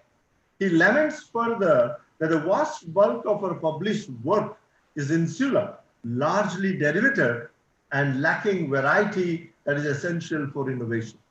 How did he say that? Where is this saying? And it's not just one author. There are several authors who have said. Kaplan, Robert Kaplan, I'm sure you may be using that. Sam Sundar, whom we heard several in our Indian Accounting Association. Kaplan says that accounting research is predominantly conducted in ivory tower with a little connection with the problem or the practitioner. And of course, Professor Sundar has been regularly saying that this unitary standards are creating problems. Now there is same standard all over the world. Innovation is not possible if you have a straitjacket standards all over the world. It may bring in comparability, but it will reduce innovation. Digitalization is not an issue, but the very theme is important. So what is my observation here? I saw that again in 11 years, 22 issues and 10 papers out of 220, empirical research, quantitative empirical research are 65. Case studies, only 3. Theoretical research, nil. Surveys, only 3. Mathematical models, nil. I'm confining myself to Indian Accounting Journal only. I'm not even brought in, I did not bring in Indian Accounting Research, Indian Accounting Review by IARF. My focus was only Indian Accounting Association's journal. So therefore, majority is a quantitative empirical studies. If you pick up the papers presented in the last Accounting Association conference, I saw predominantly is a quantitative empirical research. So therefore, innovativeness is required in the methodology also. Accounting, we don't do case studies. We don't do theoretical research. So the innovation is required to understand. Majority of papers are for the listed companies or unlisted companies. Nobody talks about MSME. Forget about the research which some of us are working on at Exam. Nobody talks about people doing business on streets, relevance of accounting. So therefore, innovation is required in the definition of user. Innovation is required in the methodology that we need to do. And the last one is the interdisciplinarity, how to usher in. We are the social scientists, but behave like a physical scientist and run towards the rigor in our research. The problem is not with the search for the rigor, but the problem it is in our understanding of the rigor. There is a general belief that natural science is quantitative, therefore rigorous. So therefore, social sciences also started becoming less qualitative, more quantitative. And several authors have said that. So therefore, accounting research followed economists and become more and more quantitative. What is happening with our journal? Indian Accounting Association's journal, I've seen, out of 22, only one paper by Professor Bhavatos Banerjee, only few people like of his stature can write like that, brought in the culture. Professor Achalapati brought in the impact of other issues on the accounting education. There is only one paper on cognitive ability, ethics, gender. There is no diversity. Innovation is not possible unless you bring in the innovation. No paper examining any other social sciences. So I reiterate that innovation is not possible unless we open our mind, unless we allow the branches, ideas from other knowledges to chip in and work with us, walk with us, and talk with us. So therefore, there is a need for us to intellectual borrowing from other social and political. Of late, I started talking with Professor Ball that we need to bring in anthropology accounting, sociology accounting, social construction studies, structuration. The biggest contributor is Professor Giddens from London School of Economics into this. So what can we do? I'll end by making a very specific request because Professor Soral is here, and also I'm told Professor Soral's team is working on restructuring courses. I would not hesitate to say, I myself as a student of MCOM, 2 years of MCOM is absolutely waste of time the way it is being taught in every university. We are not adding even an iota of knowledge, neither tools, nor technique, nor relevance. So therefore, I would say straight, even if we don't make a big paradigm shift, I would like that our courses the following should be taught to the student.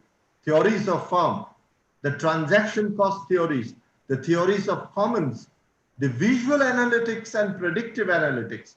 We don't even know that visual analytics can make a big change in accounting.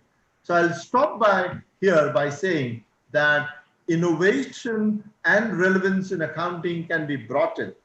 Number one, of course, look back. People have been talking about it since 30s, since 40s, 50s, 60s. Somewhere in 80s, we lost track. Of course, in India, we even did not talk about it in 30s and 40s.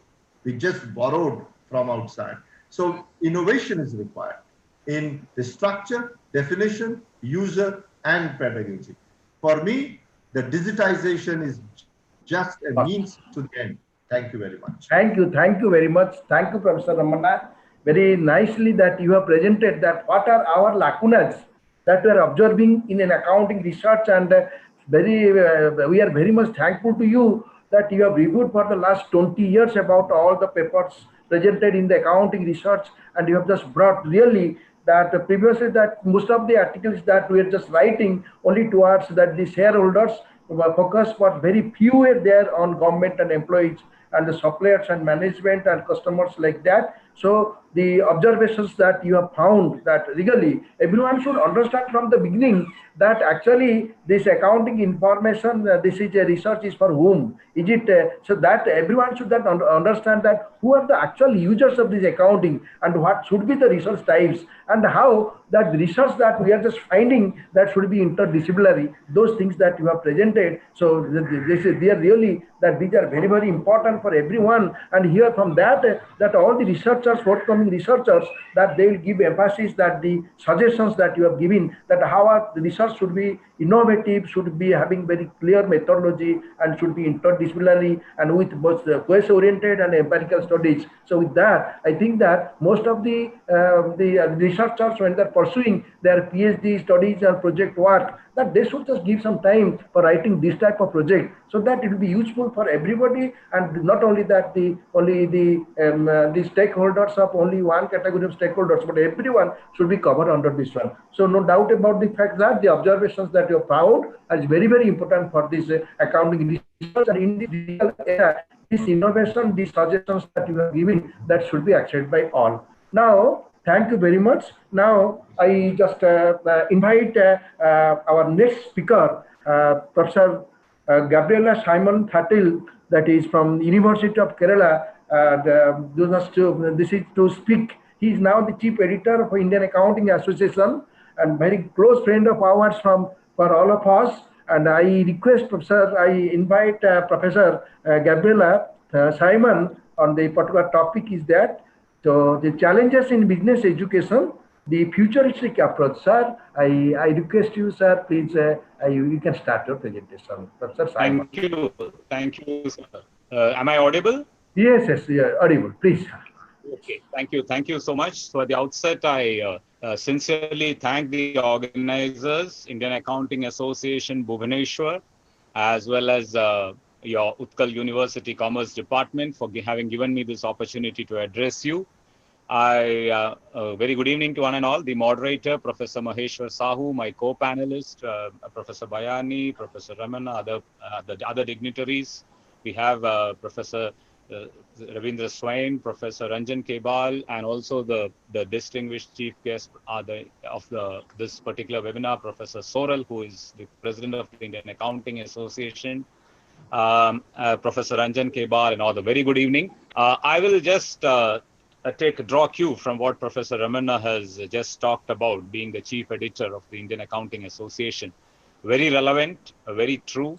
And I'll just talk about my presentation is captioned as commerce education challenges and the futuristic approach. What I would like to point out here is the challenges which we see when we link the past to the future. As Professor has rightly pointed out, past teaches us a lot in terms of how to look into the future. And based on that, what are the key challenges which we need to address? I have with me 4 challenges which I thought I would share. The first one is the skill sets and competencies which are required vis-a-vis what we actually talk about in commerce, education, or accounting education and research. Second one would be the curriculum. Third one would be the linkages. And the fourth one is what I'm trying to put as the interdisciplinary approach, on which I think I will not talk much, because my previous speaker, he very well talked about how it becomes so important in accounting when it is related to sociology and other disciplines. So I'll start off with what I have in mind when I'm talking about challenges in business education and the futuristic approach that we have. Now, when we look at the past, as he was rightly talking about what happens in your MCOM program or in most of the universities, there has been a big shift in the skill sets which a commerce graduate or a postgraduate need to have when they look at what is happening as far as the scenario today is concerned. The skills basically have shifted into interpretation, into analytics, into judgment, into analyzing scenarios. And this is what is demanded, and what we still dwell upon is primarily computation. You look at anything that we put across in our curriculum, we talk about finding out computing the ratios, finding out IRR, preparing the fund flow, or preparing the net present, finding out the net present value. It all focuses on computation, which is today very, very strongly system driven. The analytical part, how do you interpret a financial statement? How do you relate it to other disciplines? How do you analyze it? How do you judge solvency? How do you judge profitability? Such things are not actually imparted as part of your commerce education. So the focus is primarily on computation, whereas the demand is for interpretation and judgment, the skill sets that you require. So also in your in business education, all the other functional disciplines, whether it be finance or HR or marketing, we teach a lot. There is, in everything that we teach, there is a what and there is a why. The why talks about why am I discussing this? So say, for instance, when you talk about MBO, we still dwell upon what it is. We talk about it. Yes, it is good conceptually to understand that, but why am I learning it? Where do I apply this? Earlier, we were listening to the need for cases and analyzing cases and judgment. So in every aspect that we learn, there is always a what and a why. And there is a need to understand the what in terms of its historical origin, in terms of its development, in terms of its reach out. But then we need to look at why it is important. Otherwise, there is always going to be a sense of disruptiveness in what is being taught. So this is all through it is present in almost all the disciplines that we cover, not just in accounting. In accounting, it is becoming one of the most disruptive because it is highly focused on just computations and statements, preparation, rather than interpretation and judgment. Now, this is the first part where the competency skill gaps are very wide and we are not able to put ourselves into the real levels at which it is demanded. The second important thing is how do you frame your curriculum?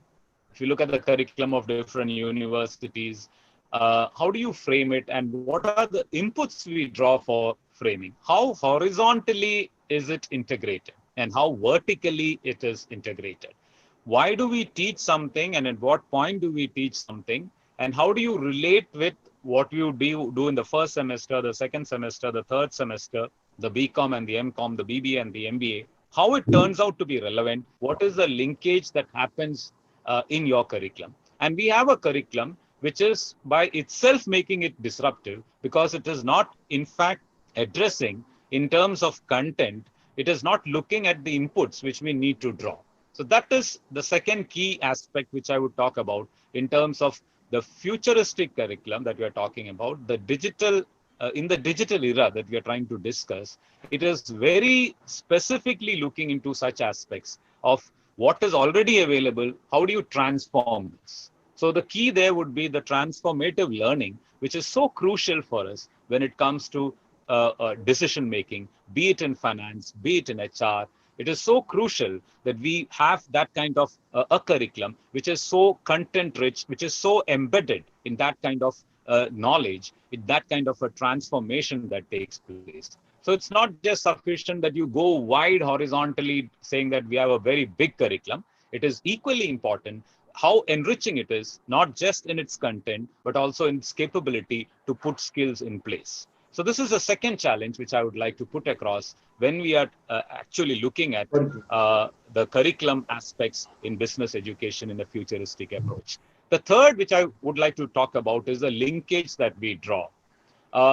Anything and everything that we teach has got an association in terms of application. What actually is happening in the industry? So how is the institute linked with the industry in terms of the inputs that you draw? So we need to have an association right from what we are going to teach, why we are going to teach this, what is going to happen, for whom are we teaching this. So institute industry linkage is a key to that in drawing inputs for that. Some of the universities, like we in the University of Kerala, we have created a Center for Academic and Industrial Collaboration, where we have people from the industry and professional bodies who give their inputs when you draw curriculum. But that is also not something which has been very old. We started that maybe by 2015. But we are getting beautiful inputs on how the Institute of Chartered Accountants of India, the Institute of Company Secretaries of India, as well as even SEBI, AMFI, when we discuss curriculum for portfolio management, security analysis, how financial modeling can be done. So we have started doing something on that line. But when we saw this to be a very wonderful exercise when you link with the industry. So also linkage with professional, not just with professional bodies, even with other global as well as regional, local associations and bodies. You have your Chamber of Commerce, you have a Confederation of Indian Industry, you have FICCI, you have SEBI, you have AMFI, you have your even WTO, IMF. All these organizations have got their research teams, and they have got some inputs which might not always be vital for every local community or every university, but it has got lots and lots of inputs in terms of how you can make it meaningful in terms of seeing that the necessary competencies and skills are imparted over there. So these three things, if you take it into account, if you address these three challenges of the skill set shift that has taken place, very specifically in terms of in every small thing,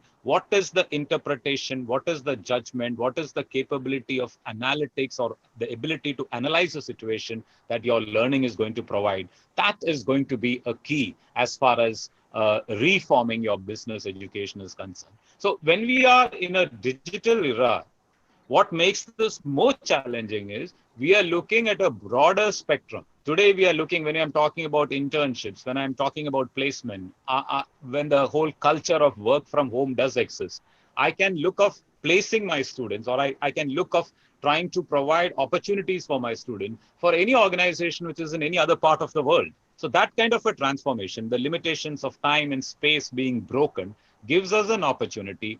But then if I have to make my students competent to grab this opportunity, I have to have this shift in skill sets. I should have this kind of a curriculum, which very clearly, very forcefully communicates to the world that somebody who has learned this is competent to do this. So that kind of a shift in the curriculum and that kind of a linkages which we have, where we understand what are the policies, what are the regulations, what are the changes, what are the demands which come from the environment, and how this can be injected into your learning system. So these three things are very important. As I said earlier, Professor Ramana earlier was talking about interdisciplinarity.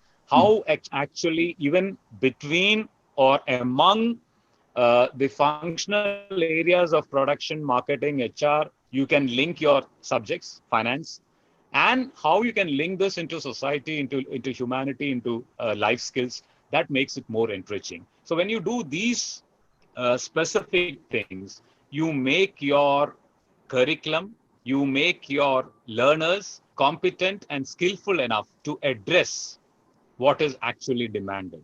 And that is what is required, because it is not just going to be collection of some information and concepts and theories. It is the ability to put into practice, to live with these theories, to transform this into action, which is important. And that challenge is being addressed now because we are trying to tune our system to make it efficient to deal with what is demanded outside. So on that count, I think our education system, our business analytics, the teaching as well as learning skills have to be reoriented.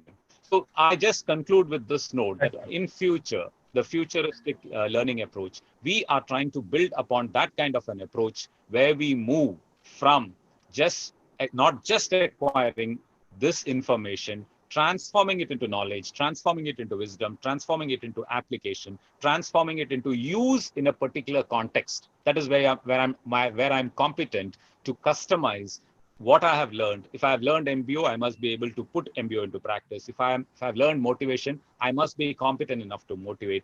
That skill sets are so very important. So I congratulate Utkal University and Bhubaneswar for this opportunity, and I wish this webinar all success and forward. Thank you so much. Thank you, Professor Thatil, that you have brought all these issues.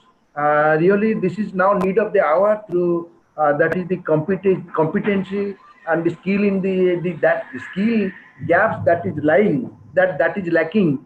And with regards to that, the curriculum designs and that is what the steps should be taken about the linkage, integration process, and how this should be accounting research and all this should be interdisciplinary, all these things, and the other issues that you have brought, but that is how there should be focus on the computations, analytics, and accessibility of this accounting research and all those for all the stakeholders. Those that these are very good observations that you have given. So no doubt about that. The present digital era is providing a lot of opportunities that is towards those the transformation that what you have suggested. And with these words, that I think that this will be very much useful for the forthcoming generations, and that is for the particularly for the researchers. And thank you very much that you shared with your valuable views. And I think that all our audience, all the professors, that they might have got all these things and to be useful for our students. Thank you very much, Professor Simon Thatil. Thank you very much. Again, I once again, the last but not the least, I am very much thankful and feeling very much delighted to invite one of the teachers of accounting, that is Professor K.B. Cholapati from Osmania University. That sir, we are very much thankful to listen to you, and I am very sorry that because of the time limitation, please take to 15 minutes. And this is the topic for that is today discussion is business education in the digital era. Now, sir, I request you that we have your presentation, please, sir. Thank you, Professor Sahuji, Maheshwar Sahuji, and the other panel members who are there. I will skip addressing each and every one because the time that is given is less. Yes. So let me confine, but I do apologies for not addressing each and every one. I would straight away go two things, because though I have prepared a good number of slides, I may not use every slide. I may show and leave it. I would only start reacting from the inaugural speech by Professor Soralji. I totally agree with him that the digital community centers must replace the libraries, because libraries have become monuments today. Nobody is visiting libraries and books are gaining dust. So wherever the libraries are there, the libraries must be replaced by the digital community centers for the benefit of the rural people, because I have been working with the Mofsul area, rural area good now from last 4 years. Therefore, in addition to my 21 years of service there. So that is the first point I wanted to say. And Sanjay Bayani's point is excellent, the 3 boxes he brought out.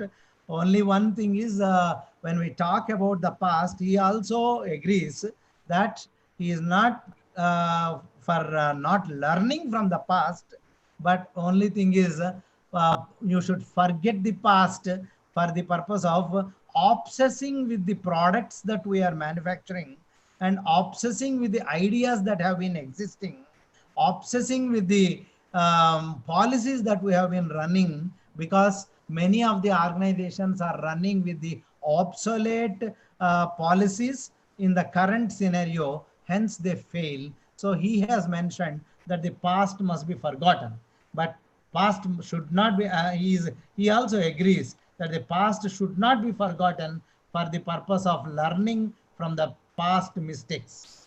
So that's the point. Then there is no conflict between Ramana and even Professor Simon also.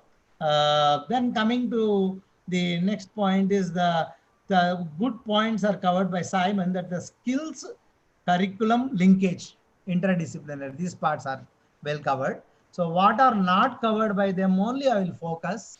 So if I look to the what do you call presentations, you can find that I have planned to cover core aspects in business is the education, perceptions, how they are by different stakeholders, management program outcomes, and competing demands in management education, educational dilemma, opportunities and challenges, role of artificial intelligence in changing education. The core aspects of this one is decision making. Many of the students, many of the institutions, teachers as well as the students forget that the management education or business education focuses on decision making. An accounting education is a specialized area. A commerce education is a specialized area, whereas a business education or MBA course is considered for the training the student in making a decision making. So decision making skills can develop only through case studies. Decision making can improve only by role modeling, games, and then the group discussions, and then role play, and actually sending the students to the fields. Like my friend in NITI conducts a Mandi concept. He asks every student to go to the villages, go to the town and sell what he has to sell it through based upon his theoretical framework. So decision making is most important. Interdisciplinary entry, you find that the MBA, anybody can join from sciences, from engineering, from medicine, from anywhere they can join. Unlike other post-graduation courses, anybody from any course can join in management. So the coverage of curriculum also, you have wide interdiscipline, wide knowledge is required. Wide knowledge is required, but in-depth knowledge is not sought after in any particular field. But he should be aware about different subjects and focus on decision making. So we have to train the students towards the visionary decisions, crisis management. For example, IAS and IPS officers are trained for crisis management, and very quickly they can solve any kind of crisis. You can know that. But the visionary management, he as rightly pointed out by Sanjay Bayani, that you take a decision in 2020 with a vision of 2030. Then action oriented management, you need to look to the action based and relationship based, and by evening you should get the evaluation reports. Now we have latest is digital management. How do we manage without moving from our body from one place to another place? Still you should be able to manage. Even the lockdown time also we should be able to manage. So moving from traditional decision making, where earlier a manager was relied, a manager's integrity, it was the basis on which he was recruited. A person whose integrity is highest would have done some mistakes in decision making. Even if he does the mistakes, management was not dismissing him. They were only saying that you try to improve. But today it's not so. You have to justify your decision. You have to take an informed decision. You have to take a digital support for your decision. If one person, we know, even in government today, a collector or an IPS officer also is always asked, what is the justifiable reasons for your decision? Earlier, nobody was asking a collector why you have taken such decision. Today, even a corporator can question, an opposition leader can question, or a street side PIL, public interest litigation will go against your decision. Every time you have to justify your decision rather than whether the good decision or bad decision you are taking. It is not just your conscience that supports that you take decision, but justifiable decision is important. Hence, digital plays a significant role. A simple example I'll give you, our MBA program, if you look from stakeholders' point of view, different stakeholders have got different perception. You can see that faculty, students, employer, three stakeholders we have taken. This is a study from Google have collected. Employability, knowledge, development, responsibility. So you find that each stakeholder has got his own perception, and perceptions differ. You can see students look employability and employers look employability, but the faculty focuses more on knowledge, and student focuses on development, whereas faculty focuses on responsibility. So this is the perceptions differ. So we need to remember that. So a student who joins with us, like a what do you call early stage of the butterfly, and he or she has to be converted into a butterfly. So you find that this transformation that is necessary, what we need to do is we need to frame the program outcomes. What are the desirable outcomes? The desirable outcomes may come from value system. Applicable outcomes, that is what employability comes there, and there the skill based comes there. So you should be able to identify what are the skills that will be imparted in the process of transforming a student who joins in MBA, and by the time he completes his MBA. Then learnable concepts. What is learnable is what he can learn through the change, as Pavlov defines the learning as change in the behavior. On the day he joined in your organization, on the day he completes his 2 years, what is the change that has come in him? That is the learning. So what is the learnable outcome? You must define well in advance. Then you have to observable outcome. What are the observable outcomes? Here comes critical thinking. Here comes solutions. Here comes what are the critical thinking you are able to develop. Are you able to do some case studies? Then only it is possible.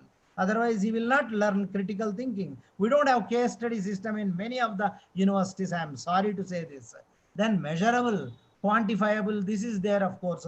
Good number of papers are there, both computer and mathematics papers. So learnable, you also have to learn whether they can work as a team also. Team with a team spirit, whether he can work or not. So when you come to the teacher, a role of a teacher also, this also I need not spend much time. You should be a discussion leader, coach, facilitator, guide, mentor. And competing the management, these things, you need to remember that it is a being versus doing, competing demands, being versus doing. A student who will be there with you. Being with 2 years with you will get him nothing. You need to make him doing. What is he doing for the last 2 years? We send for only 1 month for internship. That will not work. What is doing? You must make him to do in the process of learning the one. Then self versus society. Today, every student comes with a self-evaluating, self-motives. But what is a society versus self? Because as Peter Drucker rightly defined, that creating a customer and society allows you, it is like a traveling in a sea, and the captain must understand the psychology of the sea. And if you cannot understand if you cannot predict the storms, the society not only allows you to do the business, allows you to do the job, but also threatens you with the storms and so on. So you need to link into that one. Skills versus values, individual versus team, techniques versus philosophy, breadth and depth. How much depth you need to go? Decision making, you must go into the depth. Breadth, you must see wider interdisciplinary is one. Short term and long term, both have to be balanced, and then go for it. Dilemmas, if you look into it, when a student joins, there are techies who focus on science, technology, engineering, mathematics. They forget that fuzzies also have a role to play. So creativity comes from fuzzies. So this has to be looked. IMD has done a world digital competitiveness and they placed the countries in ranking. You can see how they are placed. Adaptive technology, adaptive attitude and talent. If you take talent on the y-axis and adaptive attitude in the x-axis, if you put it, our India stands less than 20% in adaptive attitude, and talent also we are far lower compared to others ranking if you look into it. Then the relationship between high level adaptive and display of high levels of quality of life, if you look there also, you will find that India is around 35% and 45% in the quality of life. Then if you look to the international talent pool and quality life, there also you will find India to be around 50% and 45% as such. So we need to redefine our activity, and a committee on the industry and research has identified that the education has become a new challenge teachers that need to pay attention for. If the learning system still applies conventional system, there will be nowhere. And they have identified few opportunities as such. With the technology developing, first we must understand it is a fact of life, and digital competence is a key competence for lifelong. Innovative capacity is conditioned with inter alia critical thinking. And they have done a research in European Union. 30% of the European Union will disappear over the next 25 years. The current jobs will go, and 70% only will remain. So emergence of new professions have come, is already covered by my predecessors, therefore I go faster. And you find access to the use of internet. This is very, very important, has transformed the social behavior. Today, even in one room to the other room, we wish only on the WhatsApp. If in the WhatsApp, if nobody is greeting me for my birthday, I feel that I am ignored. That is the situation today. And excessive use of technology has resulted in health problems. That's also, we know that. Unfortunately, this European study shows that the women are lagging behind. I don't know about the Indian situation in respect of use of this one in engineering graduates and other places also. There are 5 ways artificial intelligence has played, simplifying administrative tasks. I don't have to elaborate them. I am leaving the presentation to you. Smart content, CRAM 101 helps you in converting a text into the chapters, flashcards, practical tests. You can conduct even tests also. Personalized learning, if you look into it. Today, we need to look, how do we create groups? There is I have seen in web groups, we can make web groups. In each group, the mentor can enter separately without touching the other groups and then guide them. And each group, you can conduct peer group consultations also in digital teaching. And that is possible in personalized teaching. And unlike in the classroom, you cannot just give a lecture whether somebody is listening or not. In a 400 people today, how many of them are listening and how many of them are not listening? Also, we can make group and activity based teaching is possible. It is possible, it can be done. And global learning, is possible because throughout the ways you can do it. IT processes have unleashed new inefficient efficacies, and artificial intelligence in education can play a significant role. So this completes my presentation. 4 aspects: expectations of shareholders, dilemmas in education, opportunities and challenges, artificial intelligence in education. I thank the organizers. Thank you, sir. Thank you, sir. Thank you, Professor Achalapati, that you have also got very good points that needs the attention of that body that we are just taking, and all the challenges that also brought by all the previous speakers, and that also you just added these points that how there should be the changes and what are the different amendments should be done, and that how this business education should come with a different type of program outcomes, and that should be desirable, that should be applicable for all the situations, and it should be not only from applicable point of view, it should be learnable, observable, and measurable. That all these points, these are very, very important. That and there should be a rapid transformation in this particular digitalization era. So, sir, these your valuable suggestions, guidelines that you have just brought, and will be very much important, and everyone will learn from that one. And no doubt about the fact that all the forthcoming researchers that will get some knowledge out of that, so that they can be just going on the ways that you have just provided. That is the 5 points that you have just brought. That is how the accounting education, or there should be change in the business education. That is the focus of your personalized learning, global learning, and new efficiencies. And that these should be very much useful for everybody. Thank you very much, sir, for your nicely illuminating talks. So now, sir, if you agree, thank you very much. If you agree, for all that 5 speakers, you Yes. can allow 5 to 10 minutes discussion if somebody wants questions.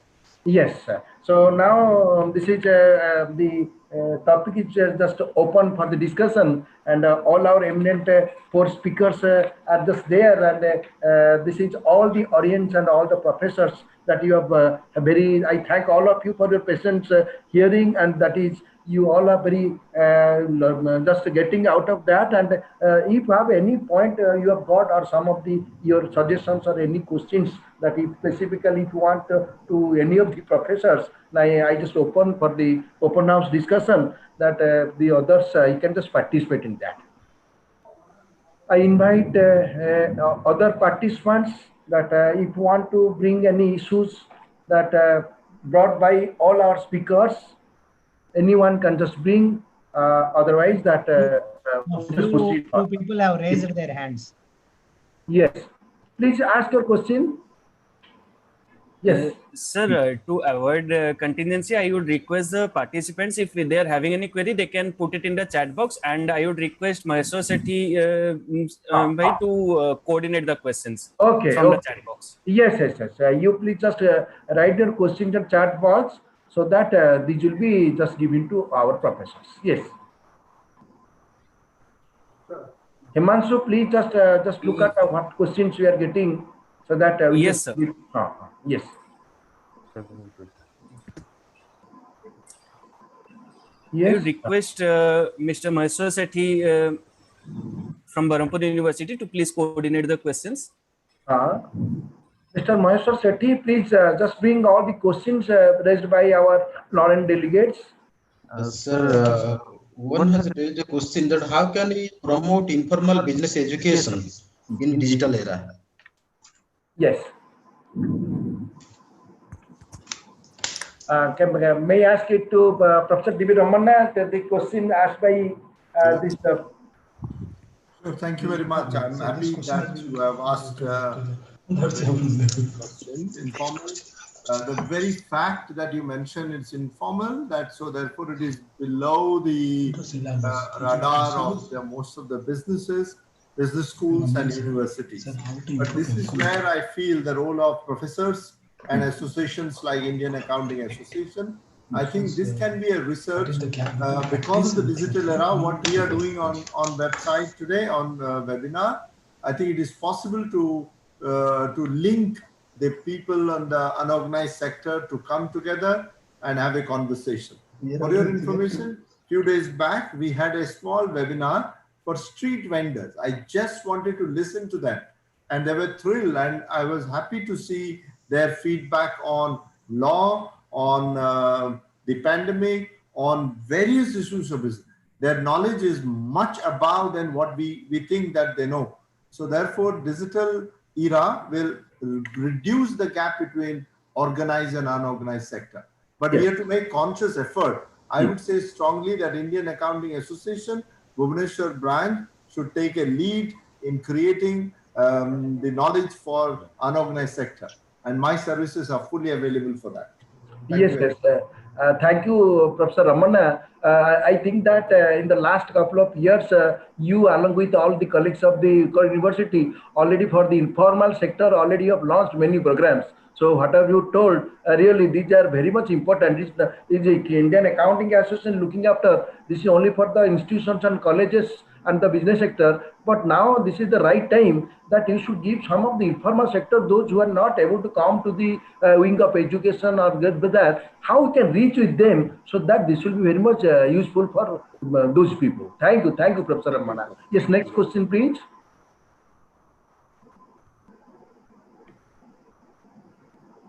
Dr. Sethi, please just look at myself. Next question you can ask.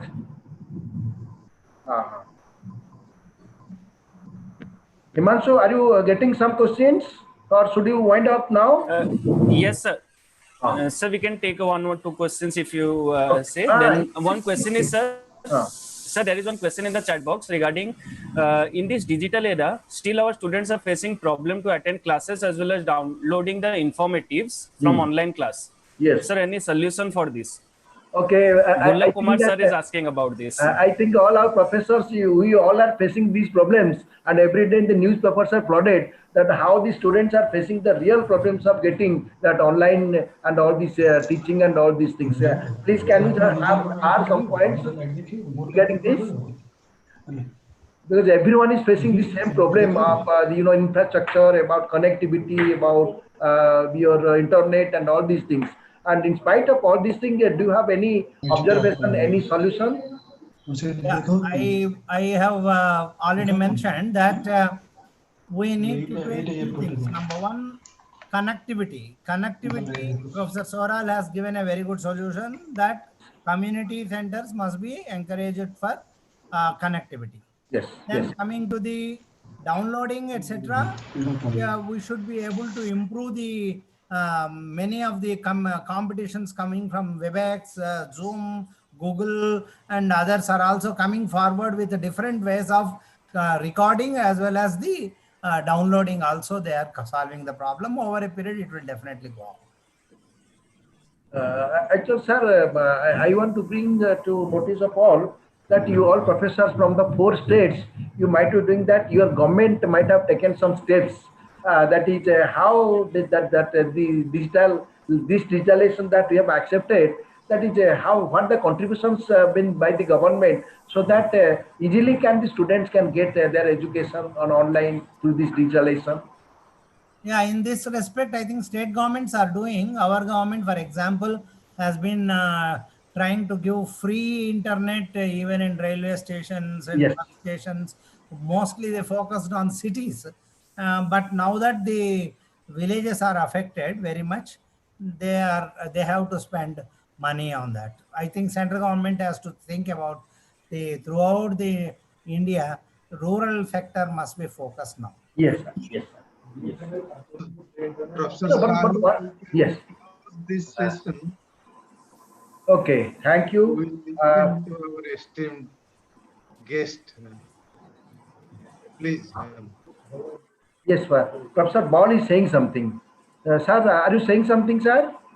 No, we have to close this session. Thank you, sir. Thank you very much, sir. Looking. Yes, sir. I'm very sorry, sir. This is because of the time limitations. I have been.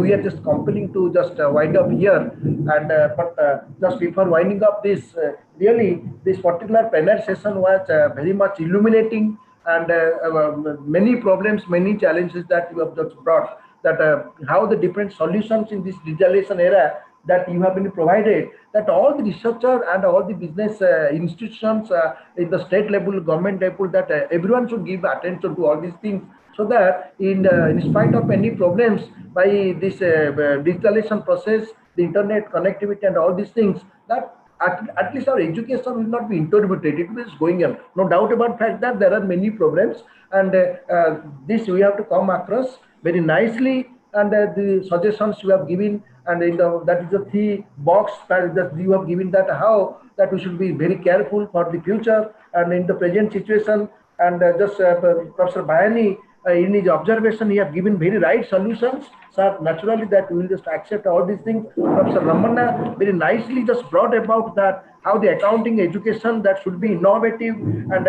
how there should be the focus should be there, not previously that traditional type that it should give into for the different type of stakeholders and all these. So there should be there should be some renovations on that. So this Professor Simon also suggested the same thing, that how that we should just take the different type of challenges. At the same time, Professor Achalapati also added that this obsolete policy measures should be avoided. The curriculum linkage, the management programs, artificial intelligence, how they should be recognized, and the decision making through that is this business education that should be more on case studies, group discussions, role plays, and the industrial training, and just going to rural areas that should be given. At the same time, it should be interdisciplinary, and that the different students from the different wings should be taken with clear vision and of that. And the best that we should go for the digital management. Thank you very much, sir. That many very good observations to all the professors, all the panel eminent professors that they have brought from different dimensions, and everyone is very, very interesting. That it is because of the time limitations. I beg a kind apology for all our professors that we wanted to listen all of you, and because of the time limitations that we concluded over here. And just before concluding, and it is I feel much delighted and honored just to convey my heartiest thanks, and I express my gratitude to all the professors that is they were with me, Professor D.B. Ramanna, Professor Achalapati, Professor Simon, and Professor Bhaina, that is you have given to Professor Sanjay Bhayani. And along with that, I also thank Professor Soral, that is our president, and our ex-president, Professor R.K. Ball. And I also thank all the professors that they are just listening to us. Around 400 people are just listening to us. And last but not the least, I thank the organizer of PG Dept of Commerce, and particularly to that is our Professor R.K. Swai, that because of his brain that we all have been just assembled here and could listen. And really here we could use the real digitalization in the business education. I think that this type of will be very much fruitful, and with that we can just ventilate our ideas and we can reach with our students. I once again thank all our eminent professors, eminent panelists, those who were with me during their very valuable time with us. So I thank, and now I hand over this to our coordinator, Dr. R.K. Swai. Dr. R.K. Swai, please. Himanshu. Yes, I hand over to Himanshu. Thank you. Thank you, sir. Sir, I request now I request, before moving ahead with the keynote address with from Rajendra Prasad sir, I would request Maestro Sethi to introduce sir and start the session.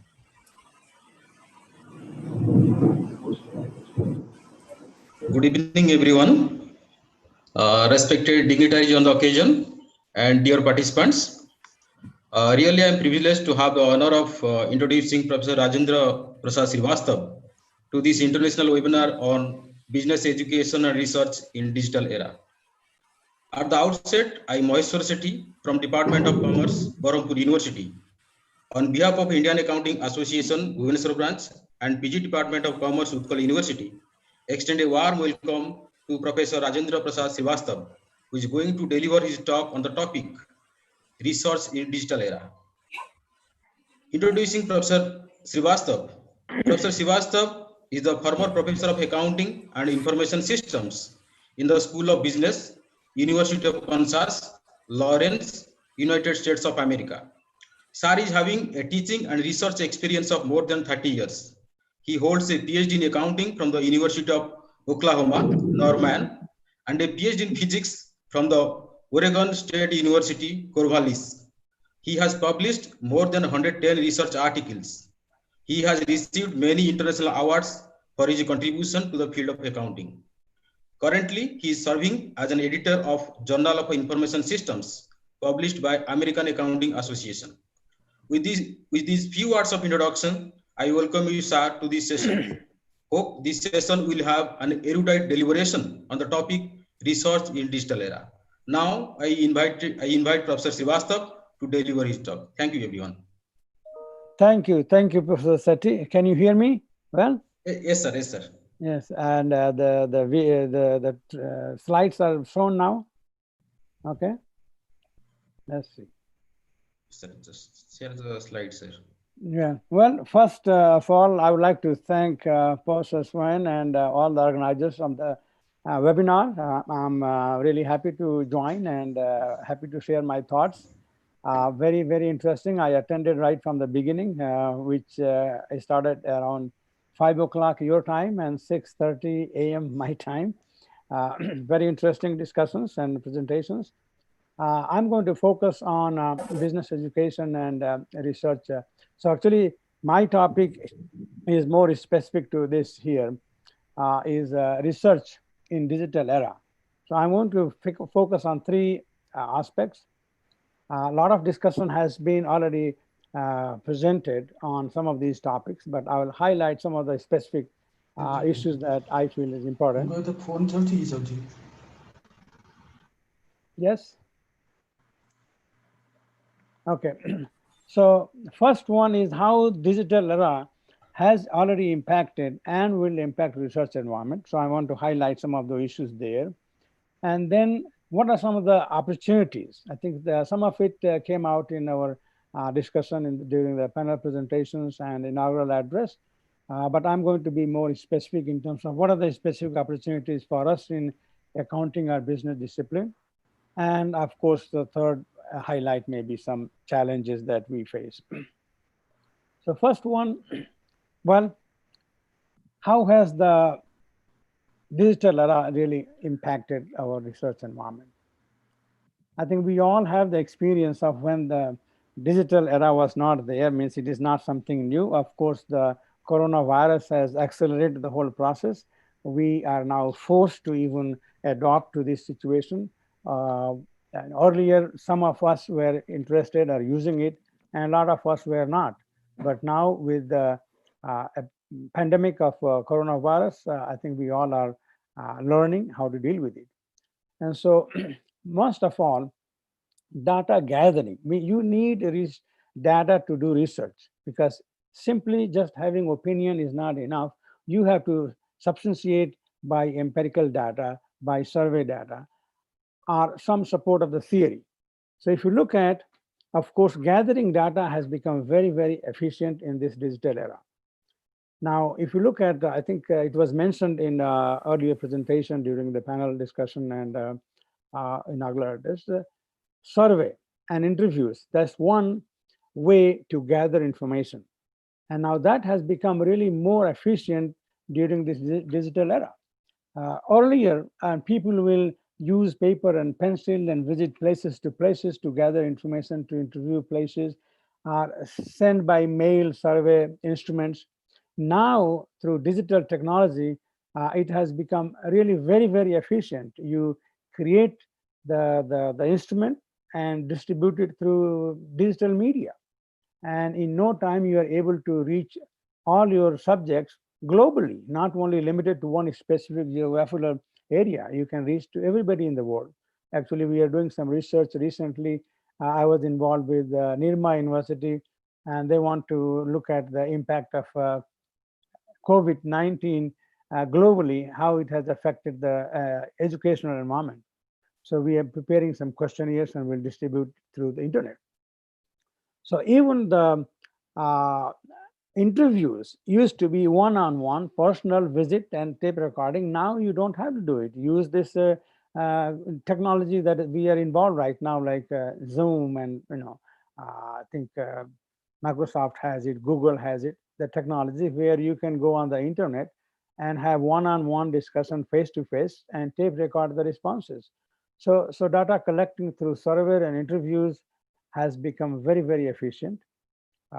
Then archival data, that's again a big domain for research. People look at past. I think it was brought about that forget about the past, but it is not quite we can forget, but we learn from it. And so how certain policies impact? Well, there is actual data available in the industry. You can collect that data. It used to be that you go into libraries and flip through the pages of the journals and articles and read it and understand it. Now it is available through internet media, through digital media. And I think Professor Achalpati mentioned, and Sorer and other professors, about traditional libraries becoming obsolete. You have to have a digital library, and it is already there. You access from anywhere in the world, and that is one great thing about the efficiency in terms of gathering data, that you can be anywhere and still have access to everything in the world. And so archival data, you can access it through digital media. There are a lot of even tools available. I know some of them, and you may know that LexisNexis, Morningstar, Compustat, Wharton School Wars data. I was involved in developing a technology similar, Seek Edgar, we call it Seek Inf. It is available right now commercially and also for trial version free. If any of you interested, you can send me a note. I will send you a login information. And so data collection has become very, very efficient. And search engines are available, all kinds of search engines. You can use and query the system and obtain very specific information. Even if it is not available, people can go and search. Now you don't have to do manually search, but you can use the technology, the digital technology, to search for information. For example, I'll tell you, I think one person was looking into especially the corporate governance related issues, that board of directors should be independent members of the management. That is how in US. I know in India, a little bit of a mix of independent and management group in the board. So this person wanted to know whether the chairman of the board is a CEO. And so manually he was trying to go. Well, of course, he used the technology, going to SEC site and search each company by company and keyword. But when you have millions of documents, humanly impossible. But using a search engine, which is a right kind of engine, you can query the system and exhaustively look at the entire population and get the database where CEO is the chairman of the board. And so that kind of things is possible right now. Look at how often the committee meets. That's another effectiveness of the board. If the board, there are three attributes of the board. Board should be independent. Board should meet regularly to monitor the behavior of the management and provide advice, means meet regularly. Okay, and third is the competence. And so if you want to know that how often they meet, that is not easily available. But you can query the system and the database, and you can get in a matter of minutes how often do they meet. And same thing in the competence. So all kinds of information you can gather using the digital technology, and it has become really very, very efficient. In terms of literature review, I think we all know, we have been through that. I think you all maybe are much younger, but I know from the old days, I started my career in 1963 from BITS Pilani. So a lot of experience in terms of, so I did my research in physics. At that time, the technology was not as efficient. So I had to go manually and read the journals to do the literature survey for my thesis. Now it is available in a matter of seconds at your fingertips. You can Google search, a lot of search engines are there. You can look at the entire population through Google Scholar, who is doing what kind of work. So literature review has become very, very efficient. Now, new research opportunities, I think it was mentioned in the panel discussion and also during the inaugural session. New opportunities have evolved through this digital technology. One area that I am directly involved is textual analysis. You may know the name Kahneman, Tversky, and Kahneman. So they got Nobel Prize on their research, especially in the psychology of judgment making.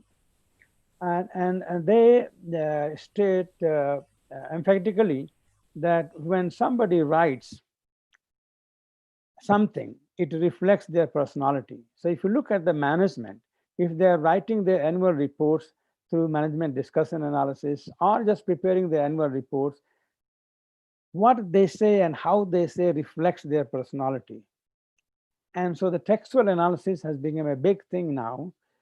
What textual analysis basically is, that looking at the complexity of the material, how difficult it is to read and how easy it is to read. So this is being done. I think in the US is probably the leader in this field. I will show you some examples. The term visual analytics and artificial intelligence was mentioned during the panel discussions and the inaugural session. That also has become possible now. You can have visual display of information that helps you make the right decision right at the spot, because brain can receive the information much more effectively, much more clearly. So visual analytics is coming up, and of course, artificial intelligence. Then excuse me, sir. Yes. Sir, sorry to interrupt, sir. Sir, actually the PPT is not visible. There is a white blank screen only. Ah, Yes. sorry. How it Sir, has you been, can let's see, perhaps maybe due to some technical issues, you can once again stop the share and share the screen once again. Okay. Maybe it may be solved. I see. Okay. Can you see now? No, sir, just a white screen is visible. Huh.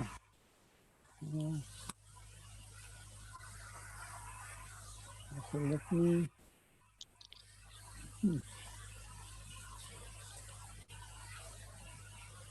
Sir, I think it will be better to stop the screen and share it again.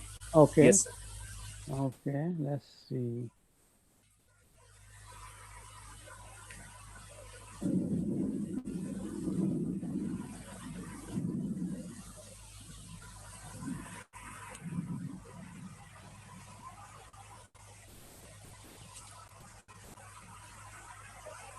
Can you see it now? No, sir, just a white screen, sir. See now? So perhaps it's a whiteboard being shared. Ah. Oh, I see. Whiteboard. So what do I do? That I see here, show in Finder. Sir, after pressing the share screen, there must be an option to share your screen. Means first you can open your PPT and then you can share the screen. Okay. Okay. So by minimizing the zoom, your PPT can be opened, and after that, in Zoom you can share the screen. Okay.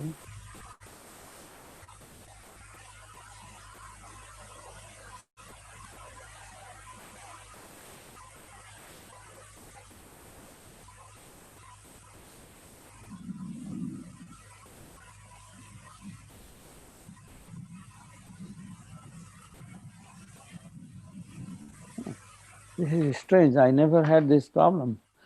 Why is it? There may be technical issues. Yeah. You want me to join again, maybe?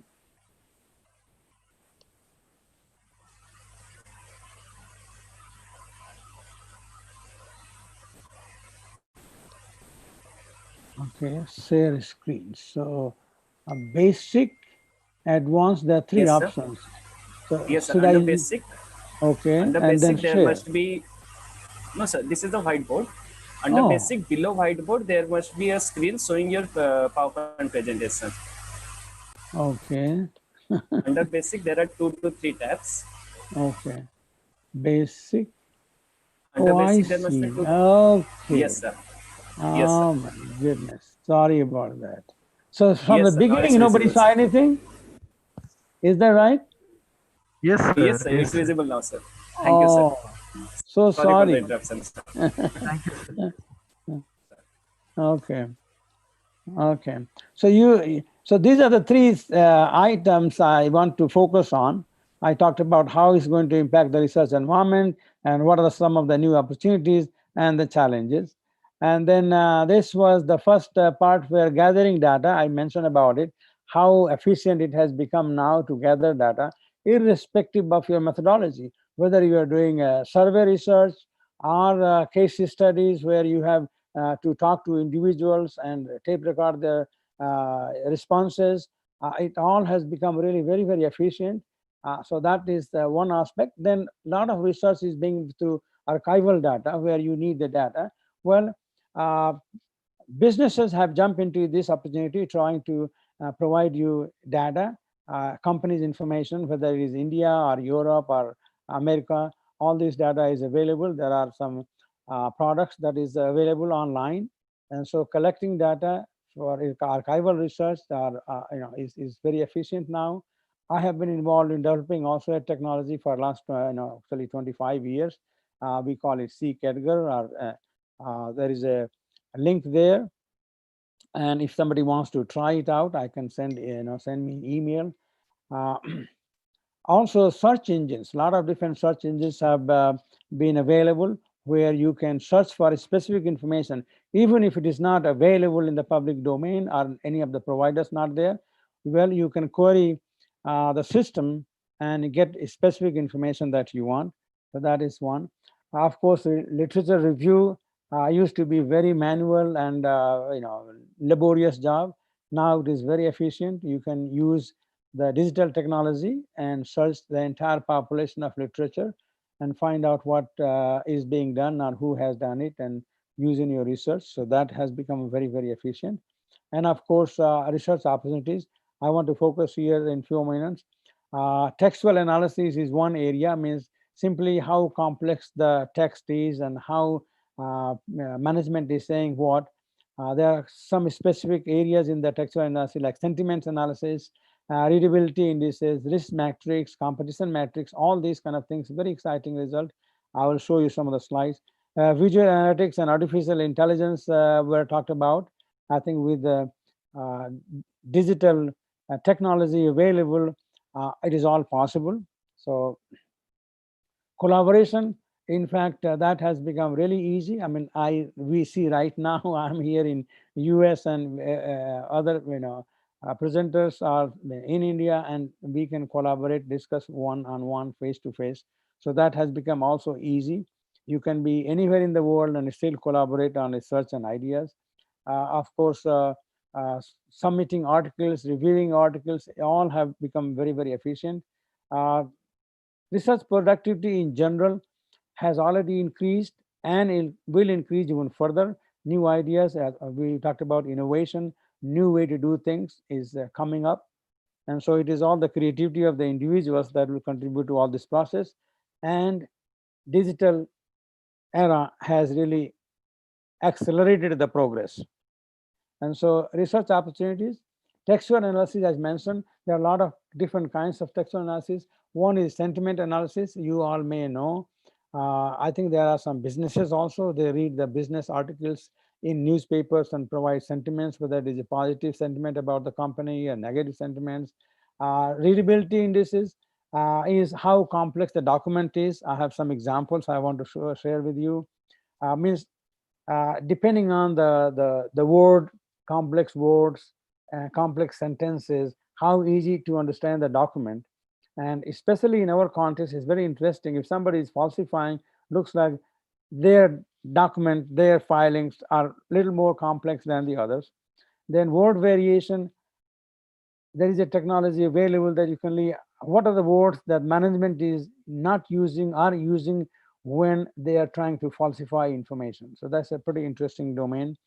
Cosine measure of similarity, that's again a new idea into the business research. Cosine, some of you may know, this is a trigonometric term. If two lines or two vectors are parallel, the cosine angle between them is 0, and so cosine of 0 is 1. So those are two same vectors. And if the angle between them, the lines is 90 degree, cosine of 90 is 0.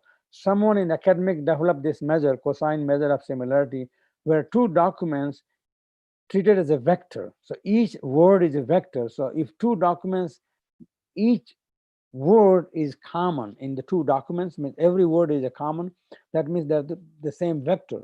And so the angle between them is 0, and then the cosine measure of that is 1. That means two documents, word by word the same, then measure of similarity is 1 because the same. And if there is no word common between two documents, they are orthogonal vectors, and so the cosine measure of similarity is 0. And that is also is very interesting domain, and I have some examples for that, how it is applied to accounting. Then risk matrix already developed, it's pretty interesting. In US, SEC requires now disclosures by businesses about their business risk in item 1A. And so some researchers use that section and trying to see what kind of risk they are mentioning and how they can measure risk of financially healthy or going bankrupt, or who will have high chance of being litigated, or tax risk, who is avoiding tax and all that. So that's again a very interesting domain, only looking at the text, what they mention in the document. But with the new technology, that digital era, you are able to parse that information and access that information in a matter of seconds. And that's the beauty of all this technology. Then competition metrics. This we were talking about, I think, in the panel discussion about innovation and all. This work is by a professor from University of Chicago. He wanted to measure competition perceived by management, and it's very simple concept. How many times that management in their annual report mention the word is stemming from competition, compete, competed, competing, and all that. And based on that, he was able to predict that which company faces more competition than less. And that model was far superior than any previous model based on financial numbers. Now here it is, that the technology means you have to count each word that is stemming from competition and know the total number of words in a document. Well, manually it is impossible, but this technology, the digital technology, makes it possible. The tools are there, and you can get in a matter of seconds all these metrics and many other opportunities. So here is textual analysis. I'm not going to go through all of them. Right now, I have listed 7 of them. Interestingly, how it started, I think this is very interesting for us in India. In US Department of Defense wanted to have instruction manual written in a way that people in the war situation can read it, understand it, and operate machineries. And so they had to develop some kind of a metric. And so based on the complexity of the words and sentences, here is one example: gunning fog index, number of words by average number of words by sentence, and complex words, total number of words. And this was someone developed this regression model. So if the score is 6, that means a 6th grade level person can understand the document. If the score is 10, a high school person can understand the document. If the score is 17, that means you need a college graduate to understand the document. So this is how it started, from the need in the Department of Defense on a very tense situation. How can you operate a machine? And the instruction has to be something that is understandable. So all those already tested. What I want to do is the most recent paper by an accounting professor at Northwestern, Leon. I know him, Andy Leon. It came into top journal, Journal of Accounting and Economics. What is important here is SEC mentioned, I think, few years back, maybe 2015, that all these disclosures have to be in plain English, and they quote what that plain English means. So what these individuals did, that they said, they challenged the previous models. They say, well, complexity does not necessarily mean that they're using complex words with multiple syllables. It is domain specific. In the business world, we understand what a company means. We understand what a litigation means. So that means although these words are multi-syllables, they are not complex because everybody understands it. So they came up with the new dictionary of these plain English words for the business environment, and then develop the model, and it is available. It was published, and you can look at the reference. And so I feel even another step that one can go, because they still talking about the generic business model. I feel it will be more specific to more specific industry. If I am in a pharmaceutical industry, I know some of the very complex word which for common person, but I understand it because I am in that discipline. So there could be another model which is more specific to domain, because those words are very familiar, even though they may look complex because of the multi-syllables, but it is still simple. So here is actually the technology that I was involved in developing at the University of Kansas. We have C-Category. These are, we have listed all the almost filings that is filed with SEC. You have annual report, quarterly report, all the disclosures, everything. And we have modeled all these indices, like you can see on the right hand side. the number of distribution of the words, how different words, how frequently they occur. And these are all the blue ones highlighted there are the readability indices, fog index, smog index, and all that. You get this result in seconds for any of the companies that you want. And then we have 7 different risk metrics like financial risk, litigation risk. Already someone developed those models, and I'll talk about it, but our system incorporates that, and you get these metrics in a matter of seconds. So here is actually complexity. So I look at 2 companies, Satyam and Wipro. I just wanted to compare. So Satyam and Wipro, somebody already had done the work for me in terms of they are compatible companies, that they were compatible companies. And so I look at their annual report and see how complex. So on this measure of Gunning Index, looks like Satyam is all along more complex than Wipro. Another measure of complexity, more complex all along than Wipro. Then I look at cosine measure. So cosine measure, again, I mentioned to you that if 2 documents are identical, then the cosine measure of similarity is 1. If the 2 documents are very different, then cosine measure of similarity is 0 because there's no word common. So I look at, again, Satyam. Actually, cosine measure in our system, you can look at all these documents. You can see the list here: annual report, quarterly report, all the different disclosures, a management discussion analysis, and everything.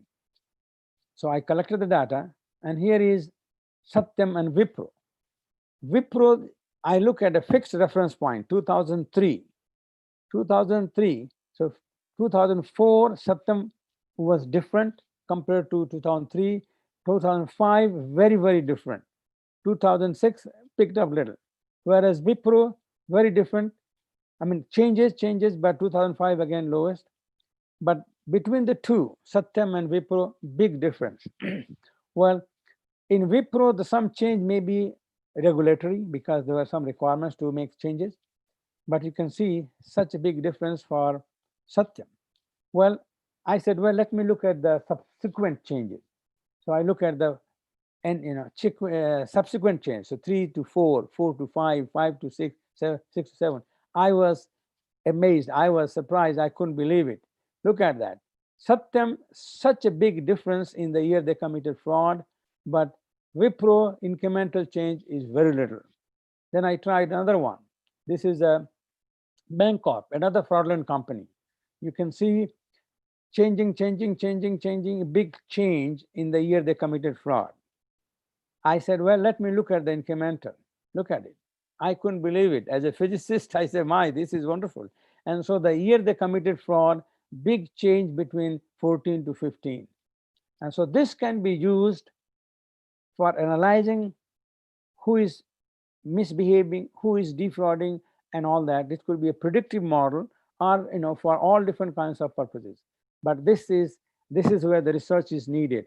This was just for me to show the value, but in order to make a publishable article, academic article, I need 50 such fraudulent companies and 50 competing companies, and try to show that this pattern persists. But looking at the preliminary results, it is very exciting to me. Then here is Enron that you all are aware of. I look at Enron compared to, I looked at quarterly report because I wanted to have more data points.